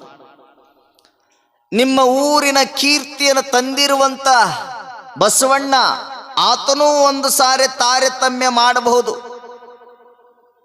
ಯಾವ ದೇವರನ್ನ ಇಷ್ಟಪಟ್ಟು ಭಕ್ತಿಯಿಂದ ಪ್ರಾರ್ಥನಾ ಮಾಡಿಕೊತೀವಲ್ಲ, ಒಂದಿಲ್ಲ ಒಂದು ಸಾರಿ ತಾರತಮ್ಯ ಮಾಡಬಹುದು. ಆದರೆ ಈ ಭೂಮಿಯ ಮೇಲೆ ತಾರತಮ್ಯ ಮಾಡಲಾರ್ದಂಥ ದೇವರು ಅಂದ್ರೆ ಒಬ್ಬವ, ಯಾರು ಅಂದ್ರೆ ಅದು ಯಮರಾಯ. ಅವ ಯಾರಿಗೂ ತಾರತಮ್ಯ ಮಾಡೋದಿಲ್ಲ. ದೊಡ್ಡ ತಪಸ್ವಿ ಅದಾನ, ಯಾವಿದ್ರೆ ನನ್ನ ಹತ್ರ ಬರಬೇಕು. ದೊಡ್ಡ ಶ್ರೀಮಂತದಾನ, ಯಾರಿದ್ರೇನೋ ಎಲ್ಲರನ್ನು ಸರಿ ಸಮಾನವಾಗಿ ನೋಡುವ ಒಬ್ಬ ತಂದ್ರದು ಯಮರಾಜ ಮಾತ್ರ. ಮಳೆರಾಯನು ಒಂದಿಲ್ಲ ಒಂದು ದಿನ ಈ ಊರಿಗೆ ಆಗ್ಬೋದು, ಮುಂದಿನ ಊರಿಗೆ ಆಗೋದಿಲ್ಲ. ಈ ಹೊಲದಾಗ ಆಗ್ಬೋದು, ಮುಂದಿನ ಹೊಲದೊಳಗೆ ಆಗೋದಿಲ್ಲ. ಆದ್ರ ಯಮರಾಯ ಮಾತ್ರ ಯಾರಿಗೂ ತಾರತಮ್ಯವನ್ನ ಮಾಡೋದಿಲ್ಲ. ಅದಕ್ಕೆ ಯಮರಾಯ ಬಂದಾಗ ಯಮರಾಯನಿಗೆ ನೀವು ಬಹಳ ಪ್ರೀತಿಯಿಂದ ಅವನನ್ನು ಸ್ವಾಗತ ಮಾಡಿಕೊಡ್ರಿ. ನಿಮಗೆ ಭಾಳ ಚಲೋ ಕೆಲಸ ಮಾಡಿದ್ರು ಅಜ್ಜವರು, ಇಲ್ಲಿ ಮುಂದೆ ಕುಂದೂರಿ ಅಂತ ಹೇಳ್ಯಾರ. ಇತ್ತಾಗೊಟ್ಟ ಯಾರು ಕುಂಡ್ರದಿಲ್ಲ. ಈ ಕಡೆ ಇದು ಪಾಕಿಸ್ತಾನ, ಇದು ಬರೀ ಇಂಡಿಯಾ, ಇದು ಇಂಡಿಯಾ ಬಾರ್ಡ್ರು, ವಾಘಾ ಬಾರ್ಡ್ರು. ಇತ್ತಾಗೊಟ್ಟ ಯಾರು ಹಾಯೋದಿಲ್ಲ. ಯಾಕೆ? ನಾನು ಒಂದು ಮಾತು ಹೇಳಿಬಿಡ್ತೀನಿ ನಿಮಗೆ, ನೀವು ಸೀದಾ ನೆಲಕ್ಕೆ ಕುಂಡ್ರೋದನ್ನು ಇಲ್ಲರ ಪ್ರಾಕ್ಟೀಸ್ ಮಾಡ್ರಿ. 11 ದಿನ ಚಂದ ಕಾಲು ಮಡ್ಚ್ಕೊಂಡು ಚಂದ ಕುಂತ್ರಿ ಅಂದ್ರ ಚಲೋ. ಈ ಬರೇ ಚೇರ್ ಮೇಲೆ ಎಲ್ಲಿ ಹೋದ್ರು ಚೇರ್ ಚೇರ್ ಚೇರ್. ಮತ್ತು ಎಲ್ಲರ ಮದುವೆಗೆ ಹೋದಾಗ ಚಂದ ಕುಂದುರ್ಸಿ ಊಟ ಮಾಡ್ತಿತ್ತು ಹಿಂದಿನ ಕಾಲದೊಳಗೆ ಮಂದಿ. ಈಗೆಲ್ಲ ಬೊಪ್ಪೆ ಸಿಸ್ಟಮ್ ಅಂತ, ನಿಂತ ಉಣ್ಣೋದು. ಕುಂಡ್ರಬೇಕಾದ್ರೆ ನೆಲಕ್ಕೆ ಕೊಟ್ಟ ಕುಂಡ್ರದಿಲ್ಲ ನಮ್ಮ ಮಂದಿ, ಬರೇ ಚೇರು ಸೋಫಾ ಕಾಟ್ ಮೇಲೆ ಕುಂಡ್ರೋದು. ದಯವಿಟ್ಟು ನಿಮ್ಗೆಲ್ಲರಿಗೂ ಒಂದು ಸಾರಿ ವಿನಂತಿ ಮಾಡಿಕೊಳ್ತೀನಿ, ನಿಮ್ಮ ಮನ್ಯಾಗ ಒಂದು ತಾಸರ ದಿನ ನೆಲಕ್ಕೆ ಕುಂಡ್ರಿಯವ್ವ, ನೆಲಕ್ಕೆ ಕುಂದ್ರಪ್ಪ. ಯಾಕಂದ್ರೆ ನಿಮ್ಮನ್ನು ನಾಳೆ ಕುಂಡ್ರಿಸ್ಬೇಕಾದ್ರೆ ಕಾಟ್ ಮ್ಯಾಗ ಕುಂಡ್ರಿಸೋದಿಲ್ಲ, ನಿಮ್ಮನ್ನು ನಾಳೆ ಕುಂಡ್ರಿಸ್ಬೇಕಾದ್ರೆ ಸೋಫಾ ಮೇಲೆ ಕುಂಡ್ರಿಸೋದಿಲ್ಲ. ನಿಮ್ಮನ್ನು ಕುಂಡ್ರಿಸೋದು ನೆಲದ ಮೇಲೆ ಕುಂಡ್ರಿಸ್ತಾರ, ಹೊಳ್ಳಿ ಹೋಗಿ ನೆಲದ ಮೇಲೆ ಕುಂಡ್ರಿಸ್ತಾರ. ದಯವಿಟ್ಟು ನಿಮ್ಗೆ ಯಾಕೆ ಈಗ ಬುದ್ಧಿ ಮಾತು ಹೇಳ್ತೀನಿ ಅಂದ್ರೆ, ನಾಳೆ ಒದ್ದು ಕಾಲು ಮುರಿಸ್ಕೊಂಡು ಕುಂಡ್ರಬಾರ್ದು ಅಂದ್ರೆ ಈಗ ನೆಲಕ್ಕೆ ಕುಂಡ್ರಿ. ಅಲ್ಲಿಡಾಗ ಜಂತಿಲದ ಮನ್ಯಾಗ ಕುಂಡ್ರಿಸುವಾಗ ನೀ ಎತ್ತಾಗಾರ ಹೊಳ್ಳಿ ಅಂದ್ರೆ ಜಾಡ್ಸಿ ಒದಿತಾರೆ ನೀನು. ಅದು ಒದಿಸ್ಕೋಬಾರ್ದು ಅಂದ್ರೆ ನೆಲಕ್ಕೆ ಕುಂಡ್ರುವಂಥ ಕೆಲಸ ಮಾಡ್ರಿ. ಅಂದಾಗ ಮಾತ್ರ ನಿಮ್ಮ ಧರ್ಮ ನಿಮ್ಮ ಜೀವನ ಸಾರ್ಥಕ. ಅದಕ್ಕೆ ಯಾವುದನ್ನೂ ನಾವು ಆಸೆ ಪಟ್ಟು ಗಳಿಸ್ಬೇಕನ್ನೋದನ್ನು ಬಿಟ್ಟು ಹಾಕಿ ನಾವು ಏನೂ ಒಯ್ಯೋದಿಲ್ಲಲ್ಲ, ಎಲ್ಲದನ್ನು ಇಲ್ಲೇ ಬಿಟ್ಟು ಹೋಗ್ತೀವಂದ್ರೆ ಇಡೀ ಜಗತ್ತನ್ನೇ ಗೆಲ್ಲಬೇಕನ್ನುವಂಥ ಅಲೆಕ್ಸಾಂಡರ್, ಇಡೀ ಜಗತ್ತಿನ ಸಾಮ್ರಾಟ, ಸೂರ್ಯ ಮುಳುಗದ ಸಾಮ್ರಾಜ್ಯ ಅಂತ ಕರೆಸಿಕೊಳ್ತದೆ ಇಂಗ್ಲೆಂಡ್. ಆ ಅಲೆಕ್ಸಾಂಡರ್ ಇಡೀ ಜಗತ್ತನ್ನೇ ಗೆದ್ದು ನನ್ನ ಕಾಲ ಕೆಳಗೆ ಇಟ್ಕೊಳ್ಬೇಕನ್ನುವಂಥ ದೊಡ್ಡ ಚಕ್ರವರ್ತಿ ಸಾಮ್ರಾಟ, ಎಲ್ಲವನ್ನ ಗೆದ್ದಿದ್ದ. ಒಂದು ದಿನ ಕೊನೆಗೆ ಅವನು ಅರ್ಥ ಆಯ್ತು, ತಿಳ್ಕೊಂಡ, ಇಡೀ ಸಾಮ್ರಾಜ್ಯವನ್ನೇ ಗೆದ್ದೀನಿ, ನಾನೊಬ್ಬ ಸಾಮ್ರಾಟನಿದ್ದೀನಿ ಅನ್ಕೊಂಡಿದ್ದ. ಹಾಗೆ ಗೆಲ್ಲಬೇಕು ಅನ್ಕೊಂತ ಹೊಂಟ. ಕೊನೆಗೆ ಒಂದು ದಿನ ಅವನಿಗೆ ಯೋಚನೆ ಬಂತು, ನಾನು ಒಂದು ದಿನ ಈ ಭೂಮಿಯನ್ನು ಬಿಟ್ಟು ಹೊಕ್ಕಿನಲ್ಲ, ಯಾರಾದರೂ ಹೋಗ್ಲೇಬೇಕಲ್ಲ. ಅದಕ್ಕೆ ಅವನು ಹೇಳ್ತಾನಂತೆ, ನೋಡಪ್ಪ, ಇಷ್ಟು ದಿನ ನಾನು ಗೆದ್ದು ದೊಡ್ಡ ಸಾಮ್ರಾಟನಾದೆ, ನಾನು ಒಂದು ವೇಳೆ ಸತ್ರೆ ನನ್ನ ಶವದ ಪೆಟ್ಟಿಗೆಯೊಳಗೆ ನನ್ನ ದೇಹವನ್ನು ಏನು ಹಾಕ್ತಿರಲ್ಲ, ಶರೀರವನ್ನು ಏನು ಹಾಕ್ತಿರಲ್ಲ, ದಯವಿಟ್ಟು ನನ್ನದೊಂದು ವಿನಂತಿ ಇದೆ. ನನ್ನ ಯಾತ್ರೆ ನಡೆದಂಥ ಸಂದರ್ಭದೊಳಗೆ ನನ್ನ ದೇಹವನ್ನು ಪೆಟ್ಟಿಗೆಯೊಳಗೆ ಹಾಕಬೇಕಾದ್ರೆ ನನ್ನ ಎರಡೂ ಕೈಗಳನ್ನು ಹೊರಗೆ ಹಾಕಿ ನನ್ನ ದೇಹವನ್ನು ಪೆಟ್ಟಿಗೆಯೊಳಗೆ ಹಾಕು ಅಂತ ಕೇಳಿಕೊತಾನ ಅಲೆಕ್ಸಾಂಡರ್. ಯಾಕಂದ್ರೆ ಅವನು ಹೇಳ್ತಾನೆ, ಯಾಕ ಅಂತ ಕೇಳಿದ್ರೆ ಅವನು ಹೇಳ್ತಾನೆ, ಇಲ್ಲಪ್ಪ, ಇಡೀ ಜಗತ್ತನ್ನೇ ಗೆದ್ದೆ, ಸಾಮ್ರಾಟನನ್ನಿಸ್ಕೊಂಡೆ, ಎಲ್ಲಿ ಹೋದರೂ ಸಹಿತ ಯುದ್ಧವನ್ನು ಮಾಡಿ ಜಯವನ್ನು ಗಳಿಸಿಕೊಂಡು ಎಲ್ಲ ಸಿರಿ ಸಂಪತ್ತು ವಜ್ರ ವೈಡೂರ್ಯಗಳನ್ನು ತಂದು ನನ್ನ ಸಾಮ್ರಾಜ್ಯದೊಳಗಿಟ್ಟೆ. ಎಷ್ಟೆಲ್ಲ ಕಷ್ಟಪಟ್ಟು ಹೋರಾಟ ಮಾಡಿ ಕಣ್ಣಿಗೆ ನಿದ್ದೆ ಇರಲಾರದೆ ಆ ರಾಜ್ಯವನ್ನ ಗೆಲ್ಲಬೇಕು, ಈ ರಾಜ್ಯವನ್ನ ಗೆಲ್ಲಬೇಕು ಅನ್ನುವಂಥ ಮನೋಭಾವದೊಳಗ ಆಸೆಯಿಂದ ಎಲ್ಲವನ್ನ ಗೆದ್ದೆ. ಆದರೆ ಕೊನೆಗೆ ಹೋಗುವಾಗ ₹1 ಸಹಿತ ನಾವು ಒಯ್ಯೋದಿಲ್ಲ ಅನ್ನೋದು ಜನರಿಗೆ ಗೊತ್ತಾಗಬೇಕು. ಅದಕ್ಕಾಗಿ ನನ್ನ ಎರಡೂ ಕೈಗಳನ್ನು ಹಿಂಗೆ ಡಬ್ಬ ಹಾಕಿ ನನ್ನ ಶವದ ಪೆಟ್ಟಿಗೆಯನ್ನು ಯಾತ್ರೆ ಮಾಡ್ರಿ ಅಂತ ಹೇಳ್ತಾನ.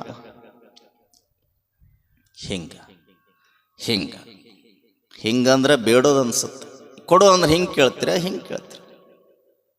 ಸ್ವಲ್ಪ ಏನಾರ ಕೊಡ್ರಿ ಅಂತ ಭಿಕ್ಷುಕರು ಹಿಂಗೆ ಕೇಳ್ತಾರೆ. ಅದಕ್ಕೆ ಹಿಂಗಾದ್ರೆ ಏನಾರ ಇಟ್ಕೊಂಡು ಹೋಗಿನಾ ಅನ್ಕೊಳ್ಬಹುದು. ಹಾಗಾಗಿ ಎರಡೂ ಕೈಗಳನ್ನು ಹಿಂಗೆ ಹಾಕಿಬಿಟ್ರ ಏನೂ ಇಲ್ಲ, ಖಾಲಿ. ಅದಕ್ಕೆ ಅವನು ಅನ್ಕೊಂಡ, ಬರುವಾಗನೂ ಸಹಿತ ಹಾಗೇ ಬರ್ತೀನಿ, ಖಾಲಿ ಹೋಗುವಾಗನು ಖಾಲಿಯಿಂದ ಹೊಕ್ಕಿನಂದ್ರ ಯಾವುದು ನಮ್ಮ ಹಿಂದೆ ಬರೋದಿಲ್ಲ. ಅದಕ್ಕಾಗಿ ಹೋರಾಟ ಮಾಡಿ ನಮ್ಮ ಜೀವನವನ್ನು ಕಳ್ಕೊಳ್ಳೋದಕ್ಕಿಂತ ಯಾವುದು ನಮ್ಮ ಹಿಂದೆ ಬರ್ತದೆ ಅನ್ನೋದನ್ನು ಅರ್ಥ ಮಾಡಿಕೊಂಡು ಅದಕ್ಕಾಗಿ ನಿಮ್ಮ ಜೀವನವನ್ನು ಕಳ್ಕೊಂಡ್ರೆ ನಿಮ್ಮೊಂದಿಗೆ ಅದೂ ಸಹಿತ ಬರ್ತೈತಿ ಅನ್ನುವಂಥ ಮಾತನ್ನು ತಿಳಿಸಿ ನಮಗೆ ಬುದ್ಧಿಯ ಮಾತನ್ನು ಹೇಳಿ ಹೋದ ಅಲೆಕ್ಸಾಂಡರ್.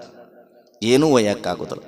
ಯಾವ ಮಣ್ಣನ್ನು ಆಳಿರುವಂಥ ಮಹಾರಾಜ ಒಂದು ಹುಲ್ಲು ಕಡ್ಡಿಯಷ್ಟು ಸಹಿತ ಏನೂ ಒಯ್ಯಕ್ಕಾಗೋದಿಲ್ಲ ಅಂದ್ರ ನಾವು ಯಾಕೆ ಅದ್ರ ಬಗ್ಗೆ ಚಿಂತನೆ ಮಾಡೋಣ? ಯಾವುದೂ ನಮ್ಮ ಹಿಂದೆ ಬರೋದಿಲ್ಲ. ಅದಕ್ಕೆ ಹೇಳ್ತಾರವರು, ಕಾಂಚನವೆಂಬ ನಾಯಿಯ ನೆಚ್ಚಿ ನಿಮ್ಮ ನಾನು ಮರೆದನಯ್ಯ, ಮರ್ತು ಬಿಟ್ಟೆನಯ್ಯ. ಕಾಂಚನಕ್ಕೆ ವೇಳೆಯಲ್ಲದೆ ಬಸವಣ್ಣವರು ಬರೀತಾರ, ಏನಾಗಿಬಿಟ್ಟಿದೆ ಮನುಷ್ಯನ ಮನಸ್ಸು ಅಂದ್ರ, ಕಾಂಚನವೆಂಬ ನಾಯಿಯ ನೆಚ್ಚಿ ನಿಮ್ಮ ನಾನು ಮರೆತನಯ್ಯ, ಮರ್ತು ಬಿಟ್ಟೆ. ಕಾಂಚನಕ್ಕೆ ವೇಳೆ ಇಲ್ಲದೆ, ಕಾಂಚನ ಗಳಿಸೋಕ ವೇಳೆ ಇಲ್ಲ, ಇನ್ನು ಲಿಂಗ ಪೂಜೆ ಮಾಡು ಅಂದ್ರೆ ಎಲ್ಲಿ ವೇಳೆ ಇದೆ? ಅದಕ್ಕೆ ಅವ್ರು ಹೇಳ್ತಾರ, ಹಡಕೆಗೆ ಮೆಚ್ಚಿದ ನಾಯಿಗೆ ನಾಯಿ ಅಮೃತದ ರುಚಿಯ ಬಲ್ಲುದೆ, ಕೂಡಲ ಸಂಗಮ ದೇವ ಅಂತ ಬರೆದ್ರು ಬಸವಣ್ಣ. ಕಾಂಚನ ಅಂದ್ರೆ ಸಂಪತ್ತು, ಹಣ, ಮನಿ, ಪೈಸಾ, ಇವೆಲ್ಲವೂ ಒಂದೇ. ಈ ಹಣವನ್ನ ನೆಚ್ಚಿ ನೆಚ್ಚಿ ನೆಚ್ಚಿ ಅದಕ್ಕೆ ಮೆಚ್ಚಿ ಅಥವಾ ಅದಕ್ಕೆ ಬೆನ್ನು ಹತ್ತಿ ನಾವು ಏನಾಗಿಬಿಟ್ಟಿವಂದ್ರ ನಾಯಿ ಜೀವನ ನಮ್ಮದಾಗಿಬಿಟ್ಟದ. ಕಾಂಚನ ಅನ್ನೋದಕ್ಕೆ ನಾವು ಬೆನ್ನು ಹತ್ತೀವಿ, ಅದ್ರೊಳಗನ ಸುಖ ಅದ, ಅದ್ರೊಳಗ ಸಂತೋಷದ, ಅದುವೇ ನಮಗೆ ನೆಮ್ಮದಿ ಅನ್ನುವಂಥ ಭಾವದೊಳಗ ಹೆಂಗ ನಾವು ಬೆನ್ನು ಹತ್ತೀವಲ್ಲ, ಅವ್ರಂತಾರ ಬರೇ ಕಾಂಚನವನ್ನು ಗಳಿಸುವುದಕ್ಕಾಗಿ, ಹಣವನ್ನು ಗಳಿಸುವುದಕ್ಕಾಗಿನೇ ನಮಗೆ ಸಮಯ ಸಿಕ್ಕಿಲ್ಲ. ಇನ್ನು ಲಿಂಗ ಪೂಜೆ ಮಾಡಿಕೊಂಡು ನಾವು ಎಲ್ಲೇ ಬದುಕಕ್ಕಾಗತ್ರಿ ಅನ್ನುವಂಥ ಶರಣರಿಗೆ, ಜನರಿಗೆ ಹೇಳ್ತಾರವರು, ಆ ಸಂಪತ್ತನ್ನುವಂಥ ನಾಯಿಯನ್ನು ನೆಚ್ಚಿಯಲ್ಲಪ್ಪ, ಆ ಸಂಪತ್ತಿನೊಳಗೆ ಅಮೃತವಿಲ್ಲ. ಅಮೃತ ಇರೋದು ಎಲ್ಲಿ ಅಂದ್ರ ಲಿಂಗ ಪೂಜೆಯೊಳಗೆ ಅಮೃತವಿದೆ. ಲಿಂಗಾಂಗ ಸಾಮರಸ್ಯವನ್ನು ಮಾಡಿಕೊಂಡಾಗ ಮಾತ್ರ ಜೀವನದ ಸಾರ್ಥಕತೆ ಆಗ್ತದೆ. ಅದಕ್ಕೆ ಆ ಹಣಕ್ಕನೆ ಬೆನ್ನು ಹತ್ತಿದೆ ಅಂದ್ರೆ ಹೆಂಗಕ್ಕೈತೆ ಅಂದ್ರ, ಒಂದು ನಾಯಿ ಕೈಯಾಗ ಅಥವಾ ನಾಯಿಗೆ ಎಲ್ಲರ ಹಡಿಕೆ ಅಂದ್ರೆ ಈ ಎಲುಬು, ಆ ಎಲುಬು ಸಿಕ್ತಿ ಅಂದ್ರ ಆ ಎಲುಬನ್ನ ಕಡಿತದೆ ನಾಯಿ. ಅದರೊಳಗೆ ರುಚಿ ಇರ್ತದೇನು? ಆ ಎಲುಬು ಏನಾಗಿರ್ತದ ಅಂದ್ರೆ ನಾಯಿ ಬಹಳ ರುಚಿ ಐತಿ ಇದ್ರೊಳಗ ಅಂತ ಭಾವನೆಯನ್ನ ಇಟ್ಕೊಂಡಿರ್ತದ, ಭ್ರಾಂತಿ ಇರ್ತದೆ. ಆದ್ರೆ ಆ ನಾಯಿಗೆ ಗೊತ್ತಿಲ್ಲ, ಹರಿತಾದ ಎಲುಬು, ಚೂಪಾದ ಎಲುಬು ಆ ನಾಯಿಯ ನಾಲಿಗೆಗೆ ನಟ್ಟಾಗ ಆ ನಾಲಿಗೆಯಿಂದ ರಕ್ತ ಹೊರಗೆ ಬರ್ತಿರ್ತದೆ. ಯಾವಾಗ ರಕ್ತ ಹೊರಗೆ ಬರ್ತದೆ, ಆ ನಾಯಿಗೆ ಗೊತ್ತಿಲ್ಲ ನನ್ನ ನಾಲಿಗೆ ಕತ್ತರಿಸಿ ನನ್ನ ನಾಲಿಗೆಯಿಂದ ಬರುವಂತ ರಕ್ತವನ್ನು ನಾನೇ ತಿಂದು ಆನಂದವಾಗಿದ್ದೀನಿ ಅನ್ನುವಂಥ ಭಾವ ಅದಕ್ಕಿಲ್ಲ. ಅದು ಏನು ಅನ್ಕೊಂಡದಂದ್ರ ಈ ಎಲುವಿನೊಳಗ ಆ ರಕ್ತದ ಅದೇ ಶ್ರೇಷ್ಠ ಅನ್ನುವಂಥ ಭಾವ ನಾಯಿಗೆ ಹೇಗೆ ಮೂಡ್ತದೆ, ಭ್ರಾಂತಿಯೊಳಗೆ ಹೆಂಗ ಭ್ರಮ ಒಳಗ ಬದುಕ್ತದೆ, ಹಂಗ ಮನುಷ್ಯನೂ ಸಹಿತ ಲಿಂಗವನ್ನು ಬಿಟ್ಟು ಸಂಪತ್ತನ್ನ ಬೆನ್ನು ಹತ್ತಿದ ಅಂದ್ರ ಎಲುವನ್ನು ತಿಂದಂಗ ನಾಯಿಗೆ ಹೆಂಗ ಅಕ್ಕದಲ್ಲ ಪರಿಸ್ಥಿತಿ.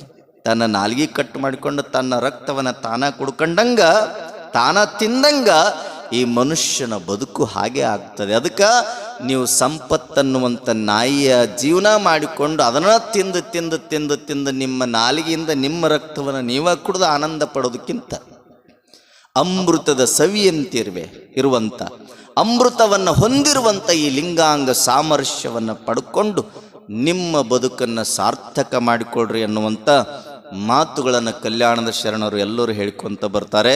ಅದರಂತೆ ನಾವು ಬದುಕೋಣ. ಈ ಸಂಸಾರ ಅನ್ನುವಂಥ ಅರಣ್ಯದೊಳಗೆ ನಾವು ಬಿದ್ದು ಬಿಟ್ಟಿವಿ. ಸಂಸಾರ ಅನ್ನುವಂಥ ಅರಣ್ಯದೊಳಗೆ ನಾವು ಬಿದ್ದು ಬಿಟ್ಟಿವಿ. ಅದಕ್ಕೆ ಸಂಸಾರವೆಂಬ ಅರಣ್ಯದೊಳು ಬಿದ್ದು ಆಸೆ ಎಂಬ ಹುಲಿ ಹಿಡಿದು ನಮ್ಮನ್ನು ತಿನ್ನಾಕತ್ತೈತಂತೆ. ಶರಣರು ಹೇಳ್ತಾರೆ ನೋಡ್ರಿ ಎಷ್ಟು ಚಲೋ. ಈ ಸಂಸಾರ ಅನ್ನುವಂಥ ಅರಣ್ಯದೊಳಗೆ ನಾವು ಬಿದ್ದೀವಲ್ಲ, ನಮ್ಮನ್ನ ಯಾವ ಹುಲಿ ತಿನ್ನಾಕತ್ತದಂದ್ರ ಆಸೆ ಎಂಬಂತ ಹುಲಿ ತಿನ್ನಾಕತ್ತದ. ಆ ಆಸೆಯ ಹುಲಿಯನ್ನ ಹೆಂಗ ಕೊಲ್ಲಬೇಕು ನಾವಂದ್ರ ಅವ್ರು ಹೇಳ್ತಾರ, ನಿಮ್ಮ ಮಹಾಜ್ಞಾನ ಅನ್ನುವಂಥ ಅಸ್ತ್ರದಿಂದ, ನಿಮ್ಮ ಮಹಾಜ್ಞಾನ ಅನ್ನುವಂಥ ಅಸ್ತ್ರದಿಂದ ಆಸೆ ಎಂಬ ಹುಲಿಯ ಕೊಂದು ನಿಮ್ಮತ್ತ ತೆಗೆದುಕೊಳ್ಳೋ ಅಪ್ರಮಾಣ ಕೂಡಲ ಸಂಗಮ ದೇವ ಅಂತ ಬರೀತಾರೆ. ಬಾಲ ಸಂಗಯ್ಯನವರು ಅಪ್ರಮಾಣ ದೇವ ಅಂತ ಆ ಶರಣರು ಬರೀತಾರೆ. ಈ ಸಂಸಾರ ಅನ್ನೋದು ಒಂದು ಅರಣ್ಯ ಇದ್ದಂಗೆ, ಅದರೊಳಗೆ ನಾವು ಬಂದು ಬಿದ್ದು ಬಿಟ್ಟಿವಿ. ಇಲ್ಲಿ ಒಂದು ದೊಡ್ಡ ಭಯಂಕರವಾಗಿರುವಂಥ ಕ್ರೂರ ಪ್ರಾಣಿ ಐತಿ ಸಂಸಾರದೊಳಗ. ಯಾವುದು ಅಂದರೆ ಆಸೆ. ಆ ಆಸೆ ಎನ್ನುವಂಥದ್ದು ಏನಾಗಿದೆ ಅಂದರೆ ಎಲ್ಲ ಮನುಷ್ಯನನ್ನು ಹಿಡ್ಕೊಂಡು ಬಿಟ್ಟದ, ತಿನ್ನಾಕತ್ತದ. ಹಾಗಾದರೆ ಕಡಿಯಲು ಬಂದಿರುವಂಥ ಹುಲಿಯನ್ನ, ನಮ್ಮನನ್ನು ಸಾಯಿಸಲು ಬಂದಿರುವಂಥ ಹುಲಿಯನ್ನ ನಾವು ಯಾವುದರಿಂದ ಕೊಲ್ಲಬೇಕು ಅಂದರೆ ಅಸ್ತ್ರ, ಮಹಾಜ್ಞಾನ ಅನ್ನುವಂಥ ಅಸ್ತ್ರದಿಂದ ಆ ಹುಲಿಯನ್ನು ಸಂಹಾರ ಮಾಡಿ ನಿಮ್ಮತ್ತ ಕರ್ಕೊಳ್ಳೋಂಥ ದೇವರಲ್ಲಿ ಬೇಡಿಕೊಳ್ತಾರೆ. ಅದಕ್ಕೆ ಹೇಳ್ತಾರಲ್ಲ, ಯಾವುದು ನಿಂದಲ್ಲ, ನಿನ್ನ ಹತ್ರ ಜ್ಞಾನ ಅನ್ನುವಂಥ ಒಂದು ರತ್ನ ಇದೆಯಲ್ಲ, ಆ ಜ್ಞಾನ ರತ್ನವನ್ನು ಅಲಂಕರಿಸಿದೆಯಾದೊಡೆ ನಿಮ್ಮಂಥ ಶ್ರೀವಂತರಿಲ್ಲ ಅಂದಂಗ ಮಹಾಜ್ಞಾನ ಅನ್ನುವಂಥ ಅಸ್ತ್ರದಿಂದ ಕೊಂದಿ ಅಂದ್ರ ದೇವರಲ್ಲಿ ನಾವು ಯಾವಾಗಲೂ ಶಾಶ್ವತವಾಗಿರ್ತೇವೆ. ಅನ್ನುವಂಥ ಮಾತುಗಳನ್ನು ಭಾಳ ಸ್ಪಷ್ಟವಾಗಿ ನಮಗೆ ಶರಣರು ತಿಳಿಸ್ಕೊಂತ ಬರ್ತಾರೆ. ಅವರು ಹೇಳಿದಂತೆ ನಾವು ಸಹಿತ ಜೀವನದಲ್ಲಿ ಆಸೆ, ಆಮಿಷ, ರೋಷ ಎಲ್ಲವನ್ನ ಬಿಟ್ಟು ಬದುಕಿದರೆ ನಮ್ಮ ಬದುಕು ಬಂಗಾರದ ಬದುಕು, ನಮ್ಮ ಬದುಕು ಭಗವಂತನಿಗೆ ಅದು ಮೀಸಲದ ಬದುಕಾಗುತ್ತೆ ಅನ್ನುವಂಥ ಮಾತನ್ನು ಹೇಳಿ